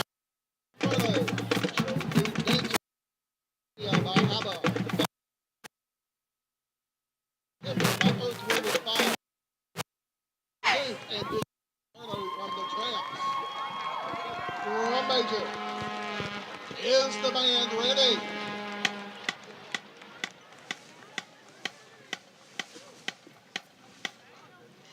And now, the Rebel Regiment!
All right, we are back here after that great performance there by the Rebel Regiment.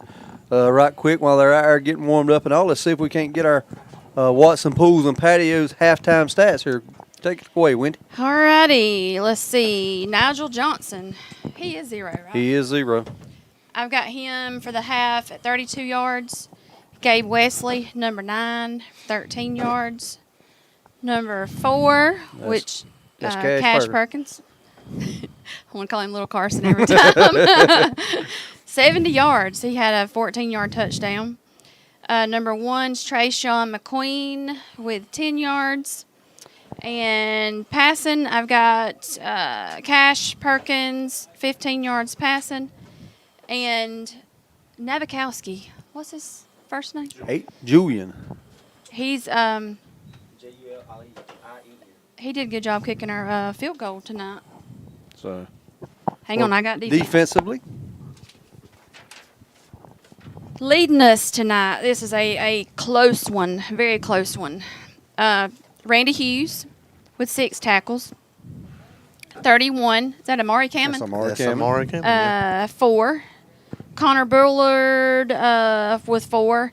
And number 26 with that interception. That's Gene Watson. And following closely behind is Bo Lindsay with 3 tackles tonight.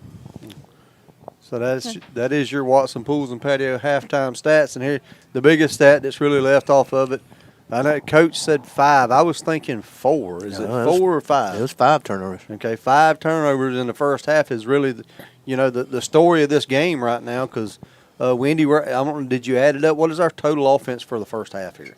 Oh goodness, I didn't turn. Let's see. You're the math whiz here, Scotty. So 42, 13, and 70. That's about 130 yards right there. Yeah. It's not too bad. You were close, Scotty. You said It's like we were talking about earlier. They are moving the ball a lot more they're tonight. Moving the ball, we got to hang on to the ball. We've got to, protect the ball a little bit better. And those tackles, we have got to get those tackles. Yeah, because several of these touchdowns, it ain't like they're going in untouched. They're broken tackles, missed tackles, as Danny alluded to earlier. We've really got to clean that up a little bit, clean up the fumbles, and we're right in this game. Yeah, they've played really well tonight, in my opinion. Yes. So if you're watching this game, you know that. Yes. We were 2 interceptions, 3 fumbles. One of them inside the 10. Yeah, we were on the 10, easy field goal if nothing else. And we had points there, and, we can't do that. This would be a really close game if it weren't for the turnovers. Yes. Several mistakes that we need to clean up there. Yeah. The way we're moving it against them, I clearly see, maybe we might be losing by a touchdown at the most. It would be a whole lot closer than what it is if it hadn't been for the turnovers. Right. So, looks like everybody's come back out and warmed up and ready to go here as they put 12 minutes on the clock here.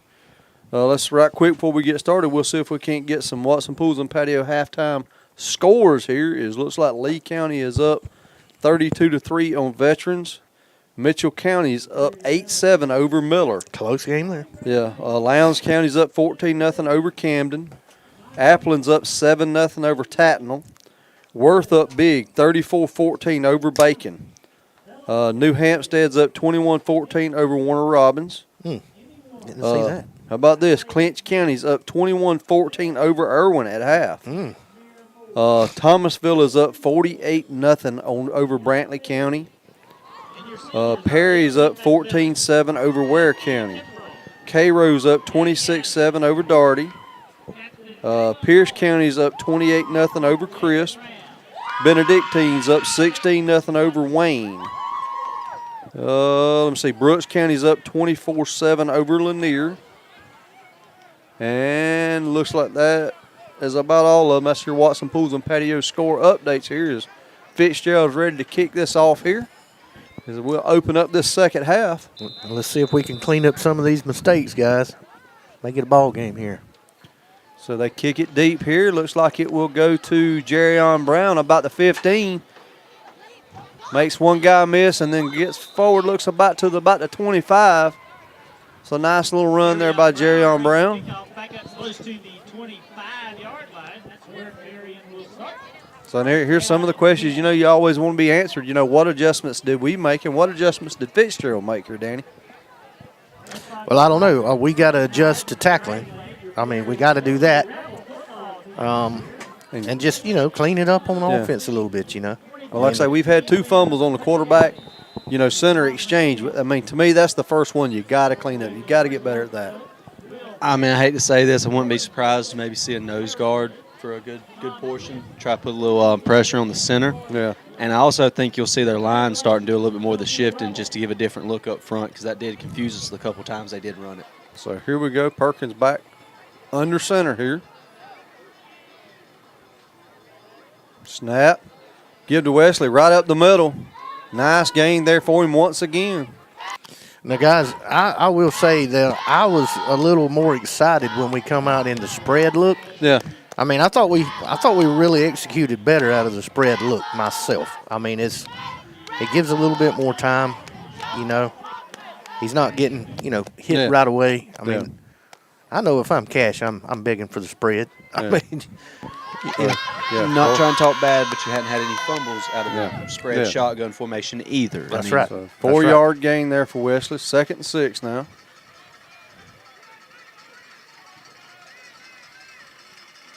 Snap. Counter to Coldstone. Big hole. He got one 45-50. Can he be run down? He might catch him. Big run by Coldstone, though. Big run, baby. Big run right there. Where are they at? Cole needed that. They're going to spot him at the 14. No, excuse me. 23? Yeah, I can't.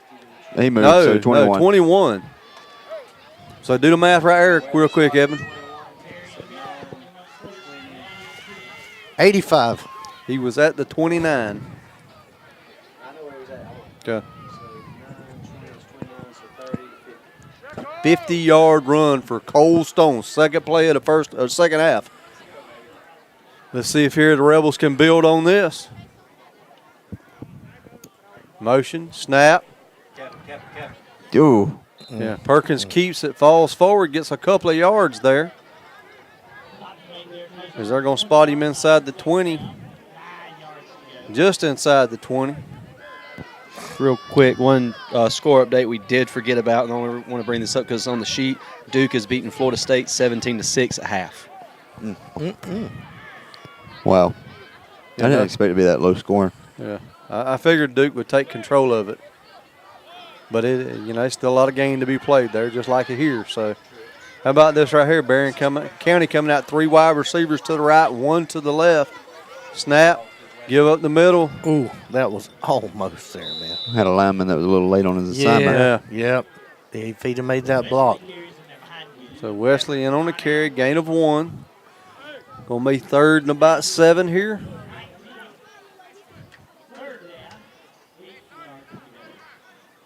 They got 3rd and 8 on the board here.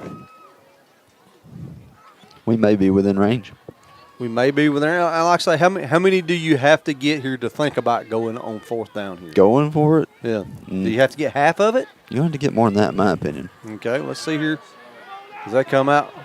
I agree with you. Yeah, 3 wide receivers, 2 to one side, 1 to the other. Snap. Oh, Ball. stripped out of his hand. I've got Fitzgerald on it. I don't know what the white hat's got. He's got Fitzgerald as well. Yeah, Fitzgerald's ball there. As that ball was stripped out of Perkins' hand before the pass. Nope. They changed their call. I mean, Gay Wesley got up with the ball.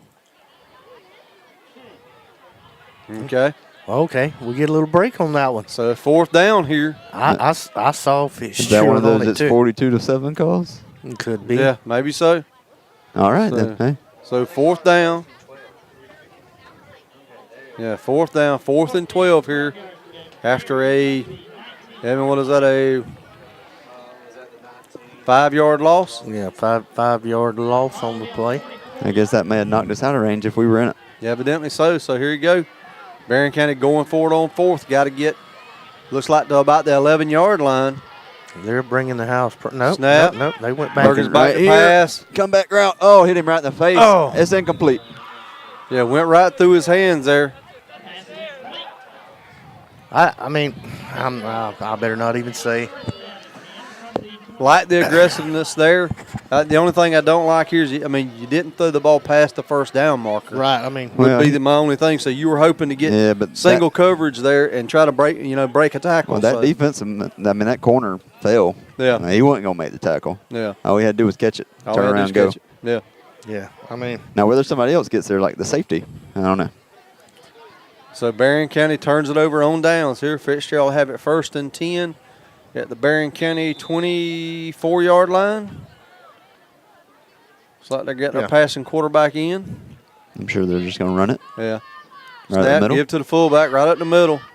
He There is you met go. right there, head There you up go. by Randy Hughes. there you go. Yes, sir. Randy stood him up. He stood him up that time. That's what we got to have more of right there, guys. We got to get a little Michael. more aggressive. Michael was in there on that tackle, too. Oh yeah. Was it Micah Davis? Micaiah. Micaiah Davis. My bad. Yeah. I couldn't remember his last name, and he's one of the few without his last name on his shirt. So gain of 5 there for Fitzgerald. Going to be 2nd and 5.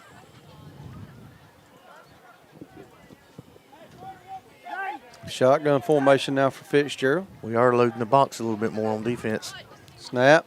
Oh, I don't know what the heck they call fancy that. play that right there was.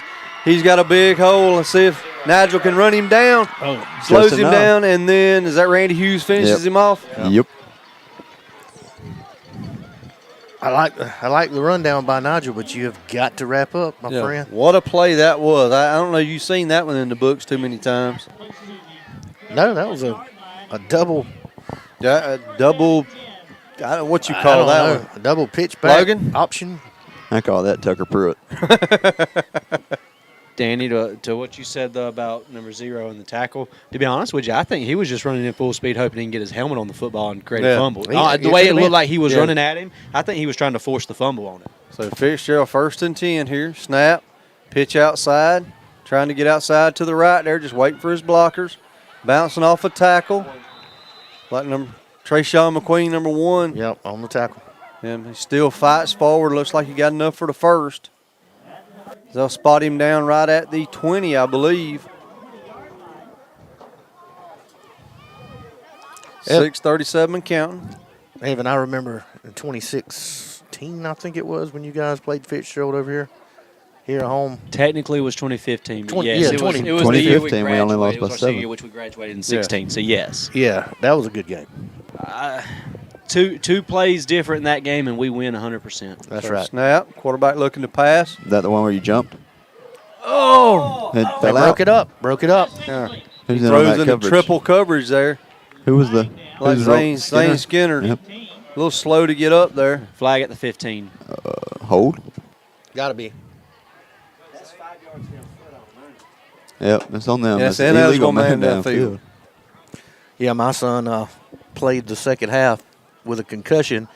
Apparently, he didn't tell anybody. He don't even remember the second half. And that was the best game he played all year, I think. I think majority of us have had a game like that if you played football. But that was, I will say, that was the best I think our team played all year long, even through some of the wins we got. I mean, nobody expected us to hang with Fitzgerald that year at all. And they had a running back, man, that ended up going. I want to hear that. A linebacker that was miserable to hit all night long. So here we go. Fitzgerald 1st and 15 here. Snap, counter, trying to get outside. That fooled me, Camen's guys. right there with him. That fooled me. So I thought the great guy, job. Way to break down there and keep him out in front of you. Great. That's Amari Cameron and Bo Lindsay out there on the tackle. I'm glad they had him because I had the guy taking it up the middle, man. So 5-yard gain there. It's going to be 2nd and 10. Yeah, I think they had a lot of people fooled there, Danny boy.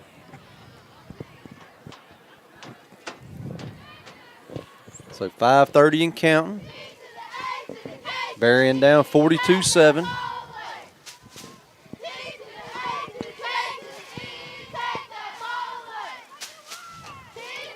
Come out shotgun formation here. Snap. Looking to pass. We're putting pressure on screen. They called the screen at the right time, but we're on it. Hey, we read that. We smelled that one. L on that tackle. Yeah, Logan Rowe come up and slowed him down.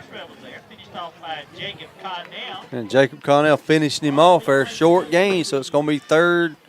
It's like he gained about 3, so it's going to be 3rd and 7 here. Here comes the pass. Let's see if we see another one of them little razzle-dazzle plays here.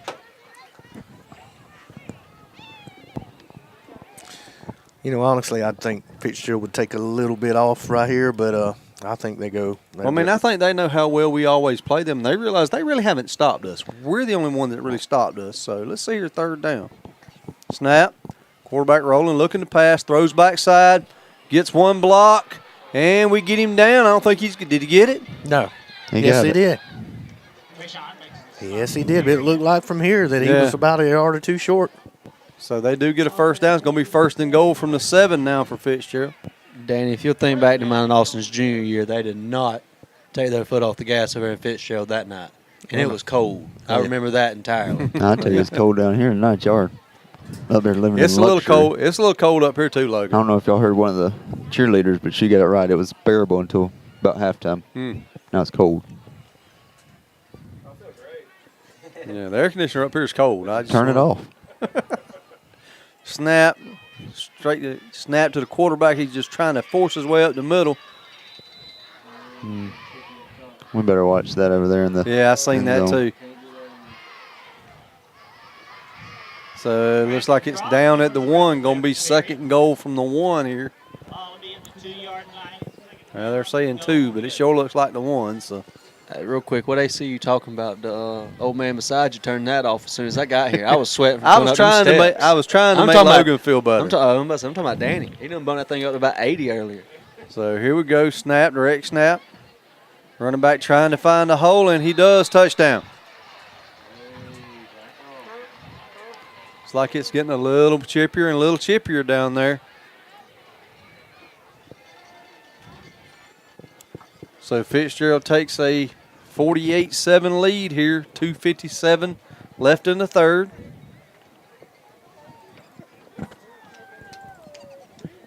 As they line up for the extra point. I am curious. You think they've ran the swinging gate at all this year? You think they just do that every time for no reason? I don't know. I would guess somewhere in there is a play for that as he kicks it all the way to the baseball field once again. Oh, yeah, they've got a fake or something for that. I guarantee you they got plays. I'm just asking, how many times do you think they actually run those plays? I don't know. Because you can't make me think that you run the swinging gate more than maybe twice a year. You only do it when you have to have it. Yeah. That's the only time. If I've got to have 2 points, I'm lining up with my offense, not my special teams. Yeah. Yeah, I agree with that too. But I don't know, like I say, armchair quarterback here. I don't know what they're doing with it, but I mean, I know Lanier ran a couple off of us. I mean, a couple times in that game, or maybe it was Clinch. I don't quite remember. I think it was Lanier. I think it was Lanier. But I think they ran 2 or 3 for the 2-point conversions. I mean, so they done it, but I don't nothing against Lanier. They really didn't have a kicker to kick the extra point, so I understood why. I mean, but when you got a kid kicking it 30 yards past the daggone goalpost over in the net, why not just go ahead and line up and kick it and be done with it? So right quick, Fitzgerald's lining up to kick off. Let's make sure we give another quick shout out to our sponsor, State Farm Insurance, Lee Stallings and all right here in Nashville. Any of your insurance needs, give him a holler, 686-7800. They're working hard right now for everybody in Berrien County. So Cole Stone takes the ball about the 10-yard line, gets up to the 20. And they're going to spot him down right at the 20-yard line.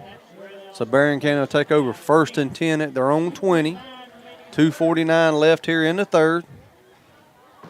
what kind of ball's the kicker kicking, man? That thing looks like it's 20,000 years old. Football. I know, but look at it. Look at the discoloration. Good answer, Logan. They call it a kicking ball. I mean, they may have got that from It's the one was using that year. 1923 or something. Yeah, it's probably the one Tom Brady had, Deflate Gate. That might be it. Yeah. I thought it was back from when Danny was in high school. They didn't. They had round balls back Oh, it was round balls back then. Round Okay, balls. okay. Leather helmets. Yeah. Helmets. Yeah. Yeah, Well, we actually did called have them helmets. They They were called them leather. hats. They were leather. They were hats. I mean, We got 10 seconds. 5, 4, 3, 2, 1. No, we got it Just off in to time. off right up the middle. I'm just guessing. I have no clue at what point he holds his hand up. I'm guessing 10 seconds. Sounded good, though. Sounded Look like good. Gabe Wesley in on the run. Looks like they're going to give him. Yeah, they're going to give him 2 now. Two. They're back. Well,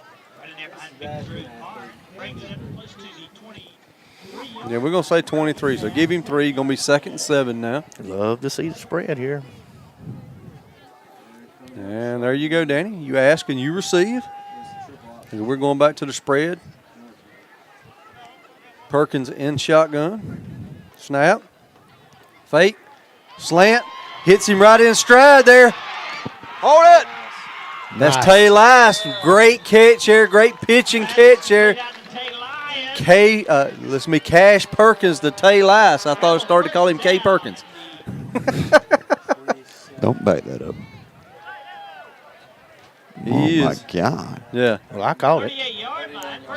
39-yard pass play. Slid 3 yards. Perkins to Lice as it gets all the way down to the Fitzgerald 38-yard line, which I was like Logan. I thought it was a little further than that, but You know, I didn't realize what kind of wheels that kid had, man. under center snap, give to Wesley off to the left side. Just fights forward about 8, maybe 9 yards. Let's see where they spot him down at. Yeah, give him 9. They're going to spot him across the 30 at the 29. And that's how we started the game, doing stuff like this. Yes. Well, like I said, they've yet to stop us tonight, Danny. I know. Turnovers has been our, Yeah. I mean, we drive the ball, get the ball downfield, and turn over. We got to clean it up. So here we go, motion, snap. Perkins kept it. that was a good keep right there. Yes, sir. That was blowed up, and he done the best thing he could possibly do right there. We might have a player down. It looks like it may be Gabe Wesley. Yeah, gain we of got- 4 there. It's called ball's going to be spotted at the 25.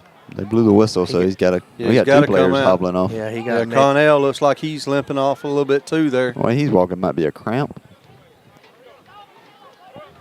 Wesley does not have to come out either. Yeah, he It got. depends on who they blew the Yeah, whistle but who for. they blew the whistle for. They thought he had the ball. If the ref thought he was hurting and made him come off the But field. I don't think they blew the whistle for him. I'm telling you, I don't think they did. I don't know. As well as he was the one that was I late don't to get think they're up. making him come out of the game. I think he's that tough. I think you're about to see him go back out there. Yeah, so looks like that we will take a break right quick for an injured player down on the field. Our sponsor for tonight's Bear More updates.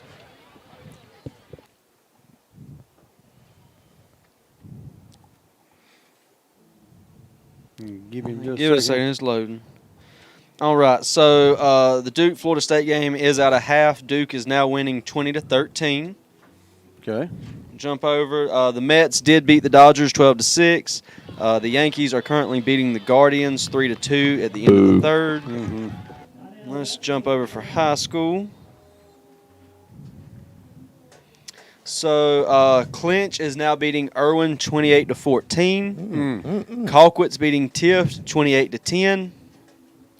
Tiff Cairo's- fighting hard. Tiff fighting hard in that one. Yeah. Tiff's doing better this year than they have been. I mean, you got to give them some credit. Cairo's beating Darty 26-14. Richmond Hill's up on Valdosta 28-14. Hey, Let's we go need back to do the game something about for a that. second. We'll finish these up. Yeah, here's the spread again, guys. Yeah, here we go. Shotgun formation. Wesley in the backfield. Snap. Faked it. Play lice. Oh, man, that Hit play. him. Yeah. Hit him nice right on the slant. Good Just pass. Bounced off his hands.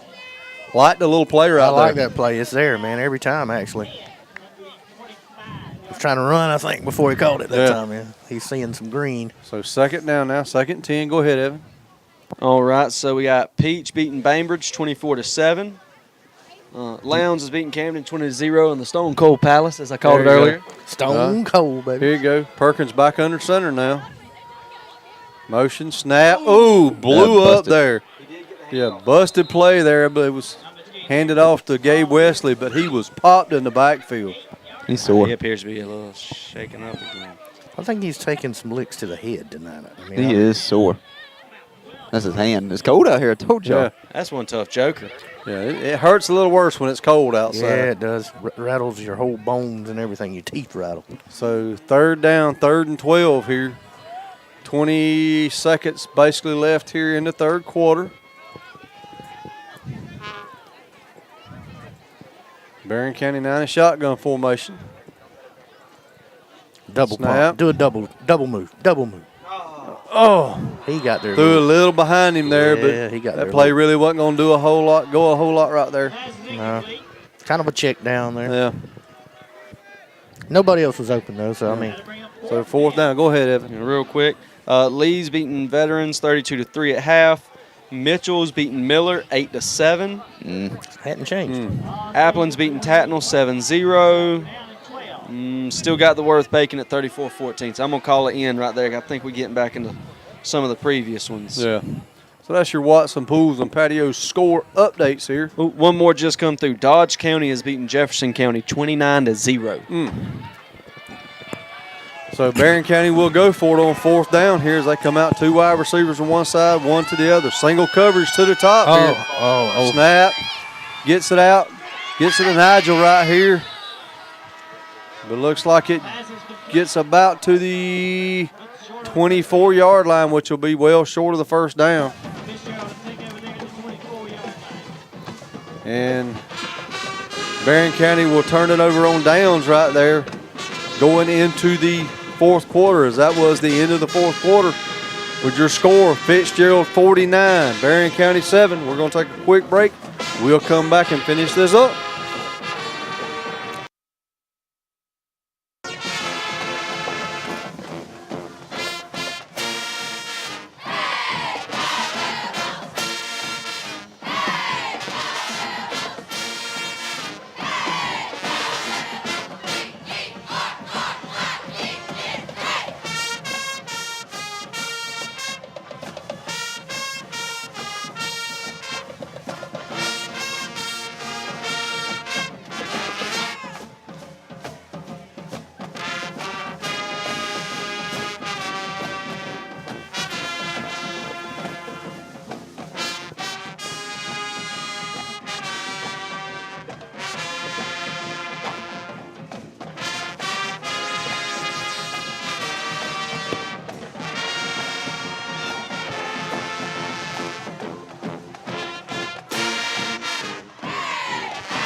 And we are back here. Fitzgerald has it 1st and 10 here. Snap, give to the running back, breaks right up the middle.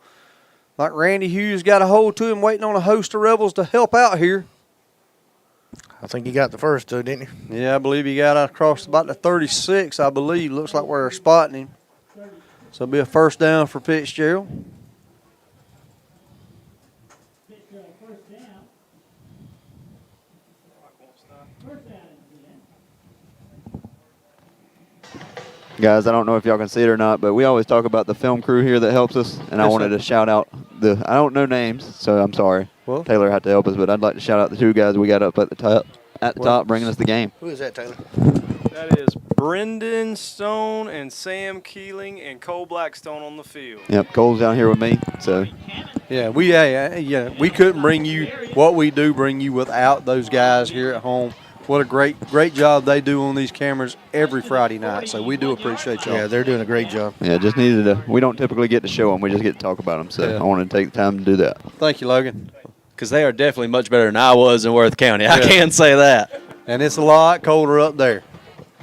So a gain of 5 there, 2nd down. Snap, give to the running back again, right up the middle. He's popped right there. Yeah, couldn't tell who finished him off right there. Is it Bo Lindsay finishes him off there? He was stood up right there in the hole, breaks loose, and Bo finishes him off there. He still gains enough for the 1st down. I think Randy Hughes initially hit him. Yeah. So they have the ball at their own 47 here. 1st and 10. 10-10 and counting left here in the 4th quarter. Berrien County down 49-7.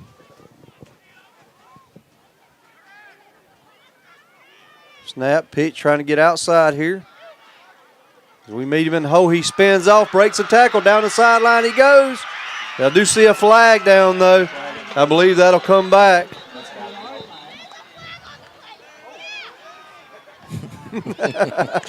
As you can hear, one of our loyal fans. Say holding Fitzgerald. That will come back. If you can see that flag right on the 50-yard line right there. Say, hold up, wait a minute. Yeah. I see some yellow down.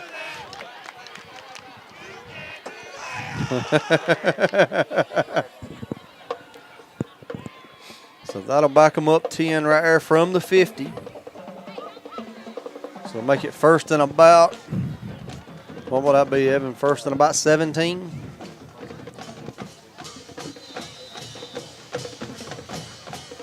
Backs them up to the 40 here, so it's going to be 1st and 17 here.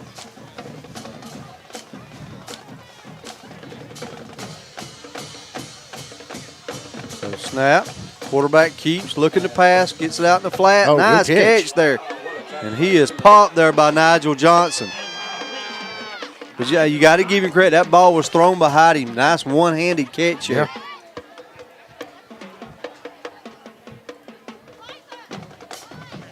So 2nd now, 2nd and 11 now. So they got the ball all the way to just the other side, the 46. Is that better, Evan? 46 and a half. I don't know which way the ball is closer. I don't like Fitzgerald. I'm calling that the 46. We ain't giving them any extra yards. They don't need it. So here we go. 2nd down, 2nd and 11. Snap. Quarterback. Nope. That was a good fake right there as he gave it to the running back. Berrien County tackling with a short gain there. Blow the whistle, Yeah. please. Oh, they did blow the whistle. I do think 33 was the first one in on that tackle. That's a new number, 33. Hold on, I'll tell you in just a second. Yes, sir, 33. The gentleman standing right beside Logan Rowe. Right, That's Dallas 33. Harmon is what we're hearing. Yeah, Dallas Harmon. We've called his name before. Okay. I was like you. That was a newer number to me. I know I don't call quite as much as y'all do. So. They've got a new quarterback in. Yeah. Here we go, 3rd down, 3rd and about 7. And looks like Fitzgerald will call timeout here. Play clocks are working. Yeah. Well, we were coming on a little blitz right there. Harmon was lined up.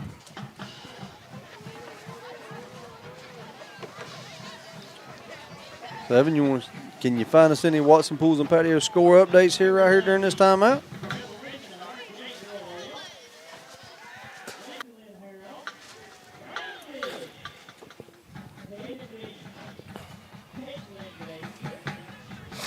All right, news score update. Oregon is beating Purdue 21-0 at the end of the second quarter. That one did not pop up earlier for me, but we got it now. Okay. Now over to high school. Let's see if we got anything new. Hey, Oregon's got a pretty good team this year. Yes. Yeah. I thought they didn't play till tomorrow, but How about the heck of the coaching against that game? Sending the 12th man out there just so you don't have the big play happen. and make a rule change mid-year in college football. Hold on, I'll get back to high school in just a second. All right, so big third down here for Berrien. Snap. Hands off. Big hole there, number 25, big hole. And looks like Dallas Harmon brings him down, but not before a big game. That was Randy Hughes, my friend. Okay. Randy Hughes. Looks like 33 from way up here. So he will get out all the way to the 20-yard line, so first down for Fitzgerald. All right, real quick. Richmond Hill is beating Valdosta 35-14. Irwin's bringing a little bit of a comeback. It's 28-21 clinch. Okay, we'll get the rest after this play right here. Snap, give to the running back. Almost a fumble there. He bobbled it. And I believe that's Connor Bullard in on the tackle.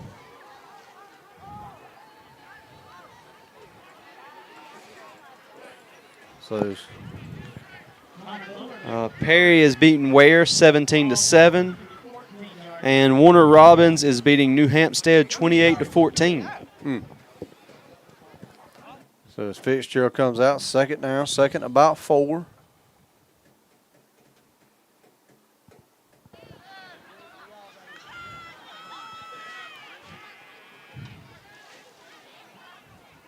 Snap, give to the running back, off the left side, breaking through.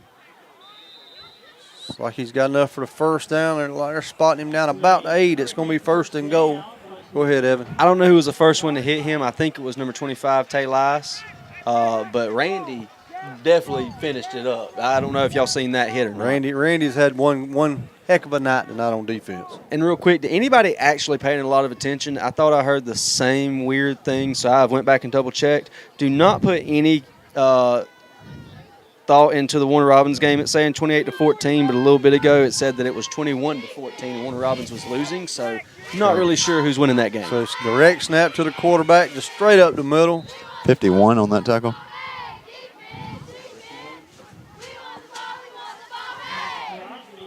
That is Brandon Crosby in on the tackle. Going to be second and goal from the 4 here.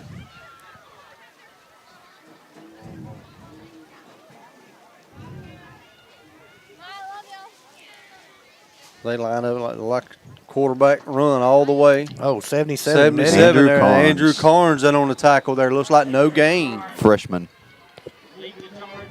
There you go, Logan. Freshman.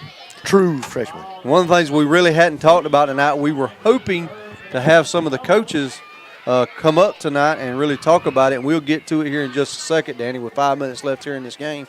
The middle school championship game that was played here Wednesday night at Raymond Jones Memorial Stadium. We will talk about it here in a little bit more here in just a minute. It's direct snap to the quarterback. He looks for a hole. I believe he's short. Yeah, he's saying he's down. Yeah, he's down. Is that Mekhi Davis in on that tackle? Yep. And Tay Lice. So it's going to be fourth and goal from right at the 1. 4:40 and counting on the clock.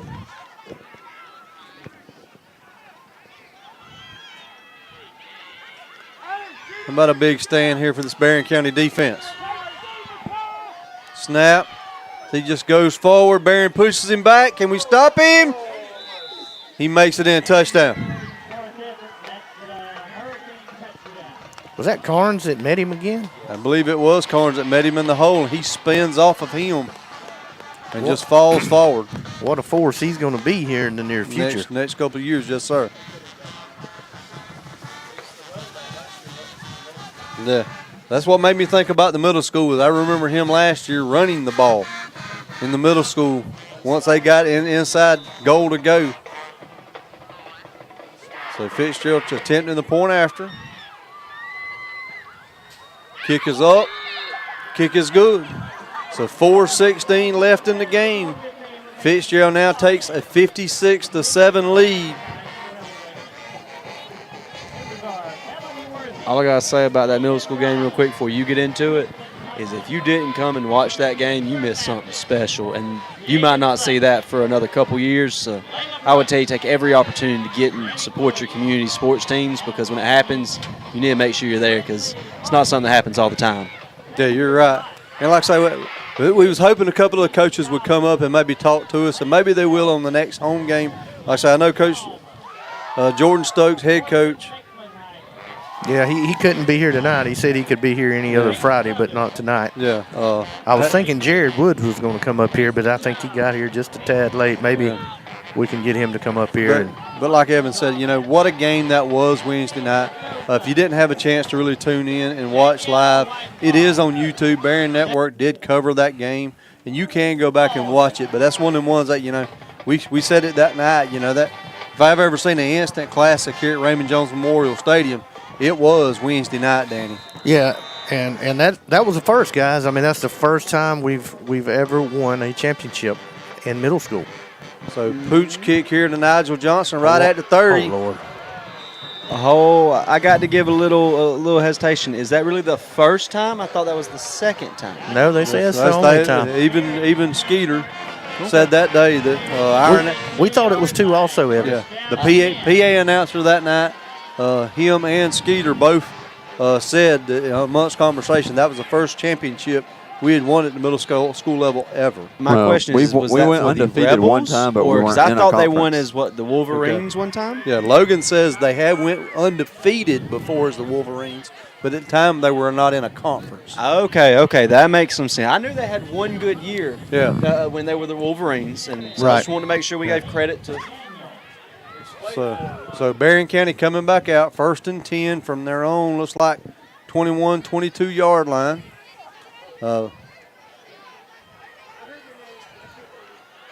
Snap. It's like give. Is that Wesley? Give to Wesley right up the middle. Or is it Trayshawn? Is it Trayshawn? Trayshawn McQueen then. Gain of 1, maybe 2. Let's give him 2. Let's put Carnes back there and see him run it one time. But, going back to the middle school game, you got to give the guys credit, Danny, because, they were down 16-6 at halftime. Mm-hmm. Down 10 points, and come out, have a defensive stand. Don't get the ball first, second half. Let's see this play right here. Looks like he's trying to fight forward, gets another couple of yards, but that's it there. Is that Trayshawn McQueen in on the carry? But they do not get the ball first, so they have to, make a great defensive stand there at the beginning of that second half and get the ball back.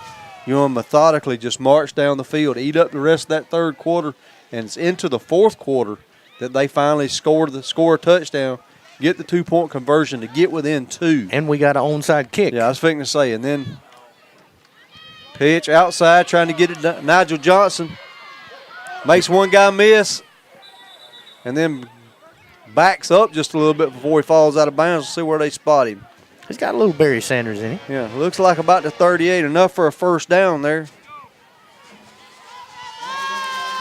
that about 15, Evan? Yeah, we got a running clock, though. But like I say, Danny, you alluded to one of the biggest plays in that game right there. You come out, you're down 2. You got to make that decision. Do you play defense, chance them running out the clock, or do you take the onside kick? Berrien County onside kicks it, gets the ball back, and goes down and scores again, to take the lead. Nice run there by Trayshawn. Nice pop there. Another first down. As he gets out all the way to the 49. 12, 13-yard gain there by Trayshawn McQueen as Berrien County will take a timeout here. 1:14 left here in the fourth quarter, down 56-7. But back to that middle school game, Danny, one of the biggest calls was that onside kick. Yeah, that was huge. You have the guts to call it, as Coach Stokes did, and it works out for you. You get the ball back. The only thing we worried, and it's funny, we stop and we look at the clock right now. If I remember correctly, when Berrien had to kick the ball back off to Clinch County that night, there was 1 minute and 14 seconds exactly left. 1 minute 14, yeah. In the fourth quarter. Yep. And, that's one of them ones, I talked to one of the coaches and, watching the game tonight, with the 6 turnovers we had tonight, you kept waiting on that one mistake to happen, that always seems to bite Berrien. And you kept waiting on it to happen. With 1:14 left, you kept wondering when it was going to happen. Clinch County had run one of their big plays. It was a counter. They had run one time that night and it was like a 70-yard touchdown run. Yeah. And they come out in that drive and ran it again. Yeah. And number 5, Cam Bales. Yep. Makes another play of the game that night. To make that open field tackle and save that game right there. Yeah, I mean, if he hadn't got him, that was Nigel it. Johnson trying to get the corner. He does. 45. Johnson carries for Berrien. Well, I mean, another thing about that game, I mean, just hearing the coaches talk, that's what's happened to them all year. I mean, they've been able to stop everything, just one big play maybe giving up a game. Yeah. But the rest, they pretty much handled the offense. Yeah. I mean, they stopped them every time they needed to stop them, except just a few times. Yeah. Hopefully, maybe next home game we can get one of the middle school coaches, maybe Coach Stokes up here to talk to us about the middle school team this year. As the pass is complete and it's out across the 30, I believe. That's got to be a flag. That's a Berrien Is that Tay Lice? 31 seconds, guys. Tay Lice in on the reception there. As he gets all the way down to the, looks like 29. So about a 12-yard pass play there. Sir? 14-yard pass play. Perkins to Lice there. Now that's going to be a good little team up right there, Lice and Perkins. So 27.4 seconds left here in the game. As you can hear the cheerleaders and the Rebel Regiment band down there.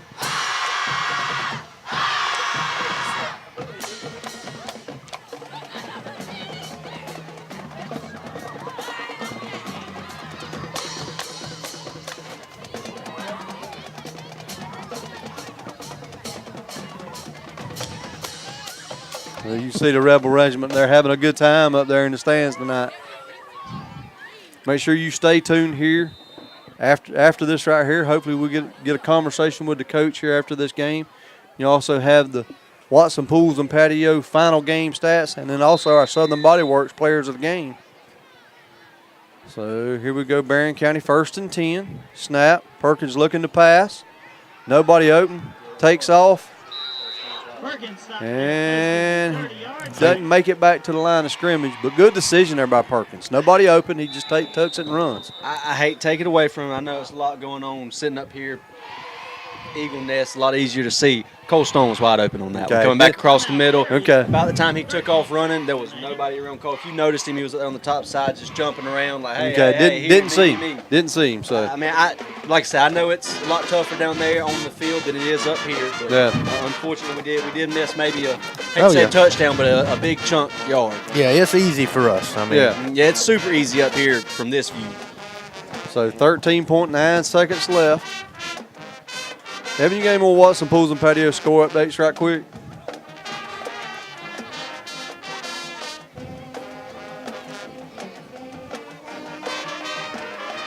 All right, so Ware is making a little bit of a comeback. Perry is only winning 17-14.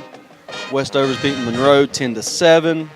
Lowndes is still beating Camden 27-0. Richmond Hill and Valdosta's went final at 35-14. Richmond Hill. Coffee's up on Houston 7-0. And the Colquitt County score is now 28-17. Colquitt over Tift. Okay, here we go. Snap. Perkins looking to pass. Trying to get Cole Stone, and it falls incomplete. That's going to be the ball game, guys. That's the last of our. Y'all see him stand there in the pocket? Yes, sir. Deliver that. So that is your final play of the game here as Fitzgerald defeats Berrien County 56-7 here. Go ahead, Evan. Real quick, we got two more and I'll be done. So the Duke-Florida State game is still 20-13 Duke at the end of the third. And Oregon and Purdue have made it to half at 21-0 Oregon. That's your Watson Pools and Patio game scores here. As you see Fitzgerald and Berrien shaking hands here. We will see if Logan can run down Coach Eldridge here for a quick conversation. I see Wendy has come into the booth here. She's shaking, cold, trying to add? Fingers are numb. I'm having to use my toes. Yeah, she's don't take shoes off. I ain't gonna say it on air, Winnie. I ain't gonna say it. It's you we got to worry about. If you how about this? If you take shoes off, open the door. Wendy, I got you another trick. You can do what I do. Just you look up, you can count the squares on the ceiling.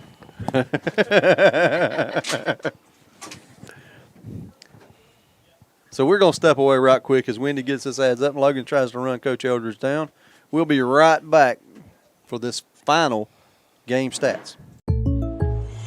Our sponsor for tonight's Berrien vs. Fitzgerald home broadcast is Lee Stallings and State Farm. Lee is an experienced agent who has been with State Farm for an impressive 21 years. Having lived in the town for most of his life and taking over the agency from his father, who was a State Farm agent for 42 years in Nashville, Lee possesses an intimate knowledge of our community. State Farm offers insurance coverage for all your recreational toys so you can experience life without the worry of the unexpected. Whether it's your boat, ATV, or family camper, State Farm is there to protect your valuable assets. Lee and his wife are proud parents to 3 amazing children, and they are actively involved in our community. In the aftermath of Hurricane Helene, Lee and his staff have been working overtime to help their clients with claims. Lee gives all of the credit to his amazing staff for really stepping up to meet this challenging time in our community. So contact Lee today for all of your insurance needs at 229-686-7800 or go to leestallings.com.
We are back here as we're trying to get into the post-game show here of the Berrien County Fitzgerald Purple Hurricane game here as we await Logan trying to see if we can run down Coach Eldridge down there on the sidelines. Not sure if we'll be able to or not. Wendy's still back here trying to put her shoes back on, and she had to finish up this final game stats over here. But Danny, right quick, while we got a minute, let's make sure we mention our game sponsor one more time. Lee Stallings and State Farm Insurance of Berrien County right here. What a great guy. Went to school with him. He was actually a part of the 88 undefeated baseball team, one of the big parts of that team that year. You know, and has always been a big supporter of Berrien County athletics all the way through from the rec department, as tonight was rec night all the way up to, the high school level. So looks like Logan is going to be able to run Coach Eldridge down here. And Logan, take it over. Well, you got to give me a second. All right. Coach, like we talked in the first half, offensive was moving the ball pretty well. Shot ourselves in the foot most of the time. But, now we're looking forward to going to Nahunta next week, continuing to improve like we've been doing all year. Everything, we've been getting better every week. And, seeing that offense continue to move the ball well, maybe end up in the end zone a few more times, What's your thoughts heading into next week, Coach?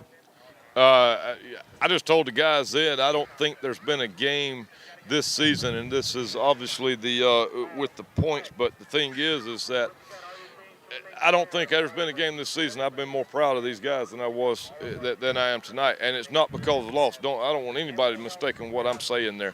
What I'm saying is that these kids, these guys, our players, they were coachable tonight. We made some mistakes player-wise, coaching-wise, and those things, but we actually were able to go out there and execute and move the football, do things the right way, make adjustments, and they handled every bit of that tonight.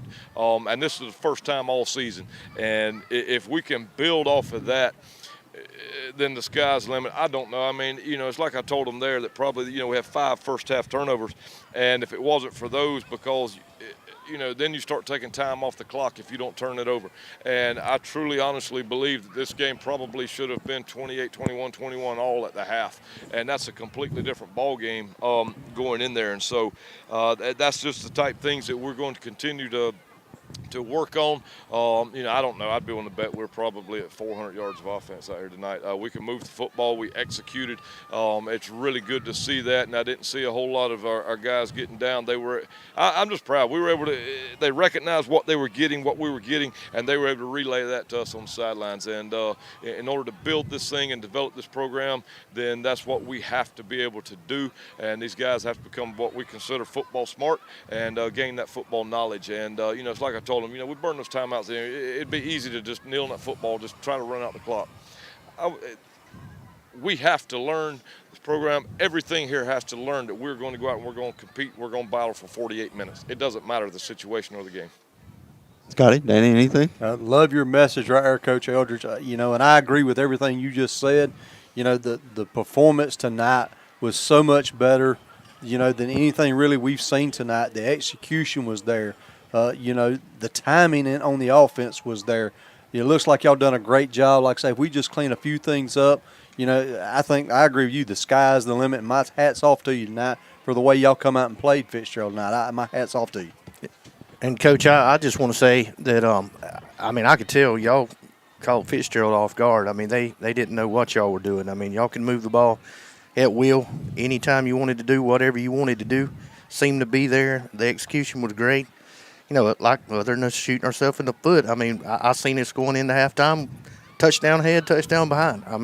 It was that close. And when you don't do that, momentum changes. But I like what I saw.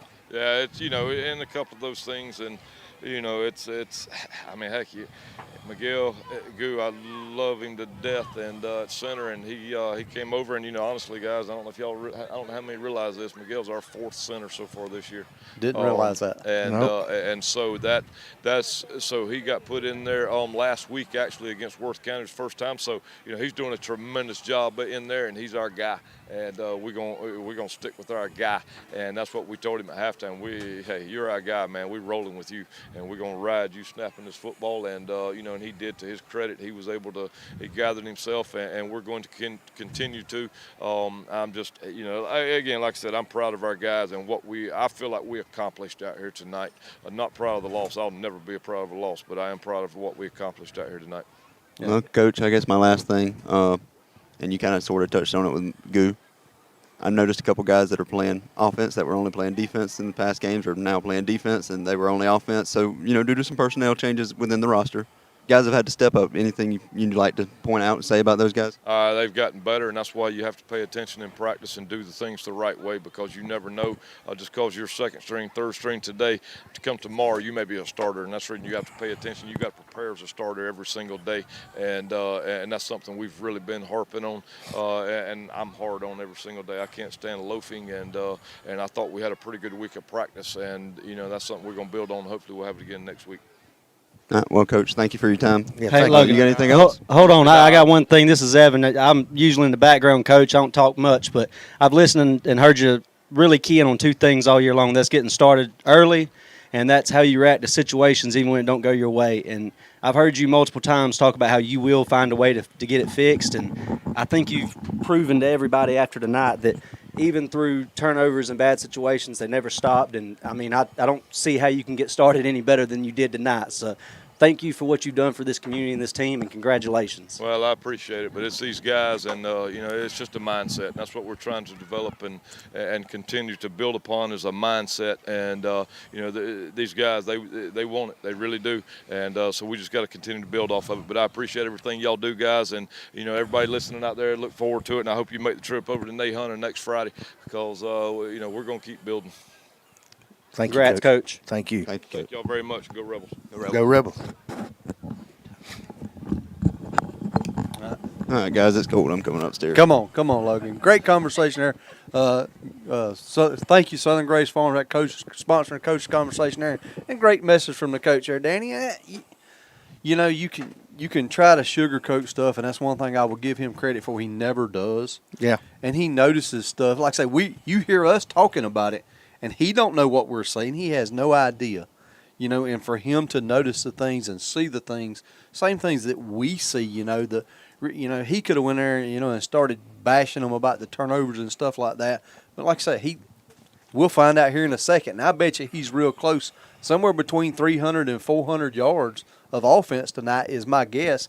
And to only put 7 points on the board, you would think, man, we done something wrong. No, we done something right. Who said 270?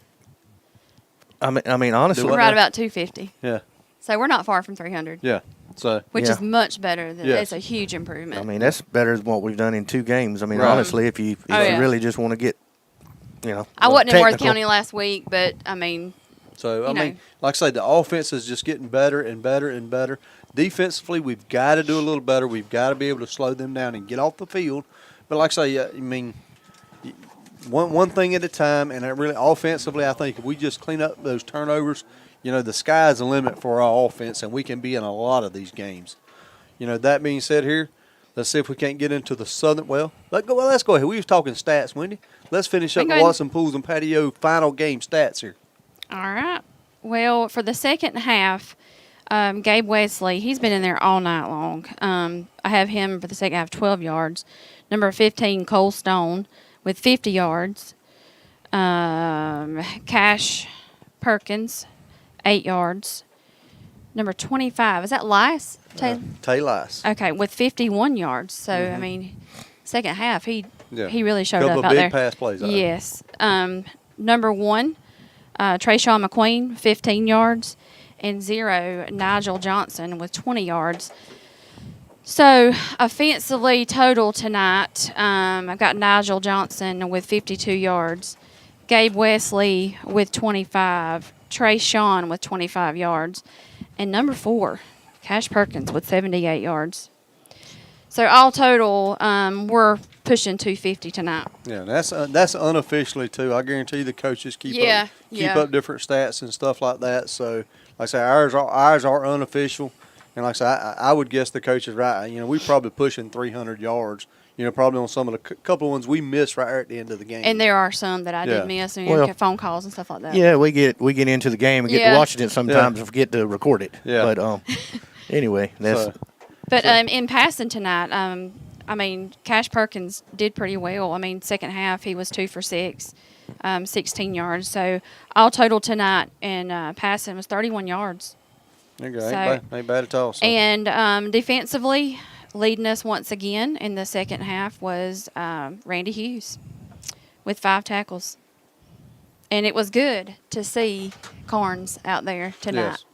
It really was good to see him out there tonight. Yeah, freshman getting out getting some varsity time is. He did really well with the middle school. The few times I got to come out and watch them play, but he did really well with them. Oh, he's a player, no doubt. That's what I got, guys. I think he's going to be a beast years to come. Look how big the kid he is now. tall. He looks like he's at least a junior. Yeah. So let's see if we can't get into the Southern Body Works players of the game. And Danny, you said you wanted to go first, so take it away, old man. Well, thank you, Scotty. What an intro. An intro. Old Durr, man. Number 25 is going to be my guy, Tay Lice. I like what he done on offense. I like what he done on defense. He was in quite a bit of plays. He looked like he wanted it tonight. He surprised me with his speed, actually. I didn't realize he was as fast as he was, really, when he broke out. He's pretty fast. Caught the ball well, had one catch he should have probably made, but, I think he was looking at the grass Yeah. towards the end zone. And if he'd have caught it, broke one tackle, he was there. So that slant was there all night. He run it well. I mean, that's my man. All right, well, I'm going to go a different route here. We picked him before. I think he had one heck of a game defensively tonight, even though the score really doesn't show it. But, he was all over the place making tackles, led the team in tackles, and we probably didn't. I think we had him for probably 10 or 12 tackles, but I figure he probably actually had more than that just from the group tackles and stuff like that. My Southern Body Works player of the game is going to be number 23, Randy Hughes. Logan? I'm sorry, guys. I've been doing some other talking. Really? Who did Danny take? Danny took 25, Tay Lice. And you took Randy. I took Randy. Well, I'm taking number 9, Gabe Wesley. All right. So Logan takes number 9, Gabe Wesley. Wendy? Good pick. Yeah, good pick. Well, seeing as how I didn't get to go first tonight, which is supposed to be ladies first. Yeah. Scotty, Well, Danny. We did. Ladies did go first. Oh, I'm sorry. They did, didn't they? And it's not lady first, it's ladies first. Thank you, Evan. Thank you, Evan. If it wasn't a family show, Scotty, I know it. swear. I know. That's why I can say the stuff I say. I swear. Miss Patricia, if you're listening, I'm telling you, it's been a show tonight. I also wanted to go with 23. Well. So I guess Scotty and I are both going with 23. All right. Well, there you go. Evan, here you go. Here you go. Can I see the defensive stats real quick? That's only the second half now. That's okay. Here's the first. I like this one. Number 26. Yeah, I think that's an honorable mention. Something else I wanted to point out because we seen, well, I'm actually going a little different. We've seen him get used a lot more in the game than he normally does. I'm going with number 0, Nigel Johnson. I mean, he did have a lot of your big plays offensively in the first half. He was in on tackles in the second half. There was the one, I hate to say it, the kid don't slow down. He probably puts his helmet just right on that ball, creates a fumble. I mean, he was around a lot of things, so that's who I got to go with. Yeah, good pick. All right, so to recap. Next. That's it. So to recap that, your Southern Body Works player of the game, Danny took number 25, Tay Lice. Me and Wendy took number 23, Randy Hughes. Logan takes number 9, Gabe Wesley. And Evan takes number 0, Nigel Johnson. And I know Scotty talks a real Southern, so it's really not Tay Lice. Like Lice is Lias. Lias. Yeah, Tay Lias. Lias. How about that? Tay Lice. Okay. You don't like the way I talk, then? You don't like the way I talk? Come on, Dan. Come on, Dan, boy. All right, well, So everybody heard the coach talk about a while ago. Next Friday night we make that long trip all the way to Nahunta, as we will face another region game. As we will face Brantley County over in Nahunta next Friday night. It's a good little ride, but it's not a bad ride. It's right on 82, right off 82. The football stadium is. It's really easy to find. If you have a chance, come out and support these guys, man. They are working their butts off. I know the wins and losses doesn't show it, and the scoreboard doesn't show it, but they are working hard tonight. They played hard tonight. They played well, and with support and stuff like that, these guys will turn around. You just have to believe. well, I'm going to make a bold prediction. I'm going to go ahead and say it. I mean, and I'll be the first to say, I was thinking, are we going to get a win this year? Are we building the right way? And tonight, what I saw, we eliminate those mistakes, 3 of them. Yeah. Out of 5, we're going to beat Nahunta. I believe we beat them. Yeah. By 2 to 3 touchdowns. Well, I believe if you take those turnovers off the board, that's a 14-point game right there. Yeah, I'm not saying it's going to be a high-scoring game because we couldn't stop them and they couldn't stop us. But it was going to be high scoring, and they probably would have had the edge, but it would have been a lot different, for sure. So I agree with you, Danny. I say next week we get the win in Nahunta. Hopefully we're not jinxing them or anything like that. No, I'm just going I like for our it. chances, and like I say, everybody come over and support them next Friday night. Be there for them against Brantley County. They did just get their tails whipped by Thomasville. Yeah, and they did just lose to Thomasville tonight also. I mean, Thomasville's a great team too, but I'm telling you, we put that together, that game plan together that we had tonight, without the just fumbles and whatever. Yeah, so it's a whole different game. Yeah, start early like we did, but don't make the mistakes. We win that game. Yeah. So but everybody, if you have a chance, make sure you come next Friday night. Support these guys. If not, Berrien County will be there live. We do not know yet if they will allow us to do live video over there, because this is a thing we're trial run and stuff like that. So if we are able, we will have live video from Brantley County next Friday night. If not, we will be audio only on Mixler, but make sure you tune in to our Facebook page for all the information and let you know how we're going to do it and everything else. But make sure if you can't make it over, you tune in next Friday night. Should be an exciting night over in Brantley County. As Berrien County will travel over there to face Nahana. It should be a good game, and I can't wait after seeing what we've seen tonight. So, but all I got to say is for Scotty Sumner, Danny Roberts, Taylor Strickland, Wendy Morris, Evan Sumner, Logan Sumner over side of us. We want to say good night, and Danny. Go Rebels. Go Rebels. Good night.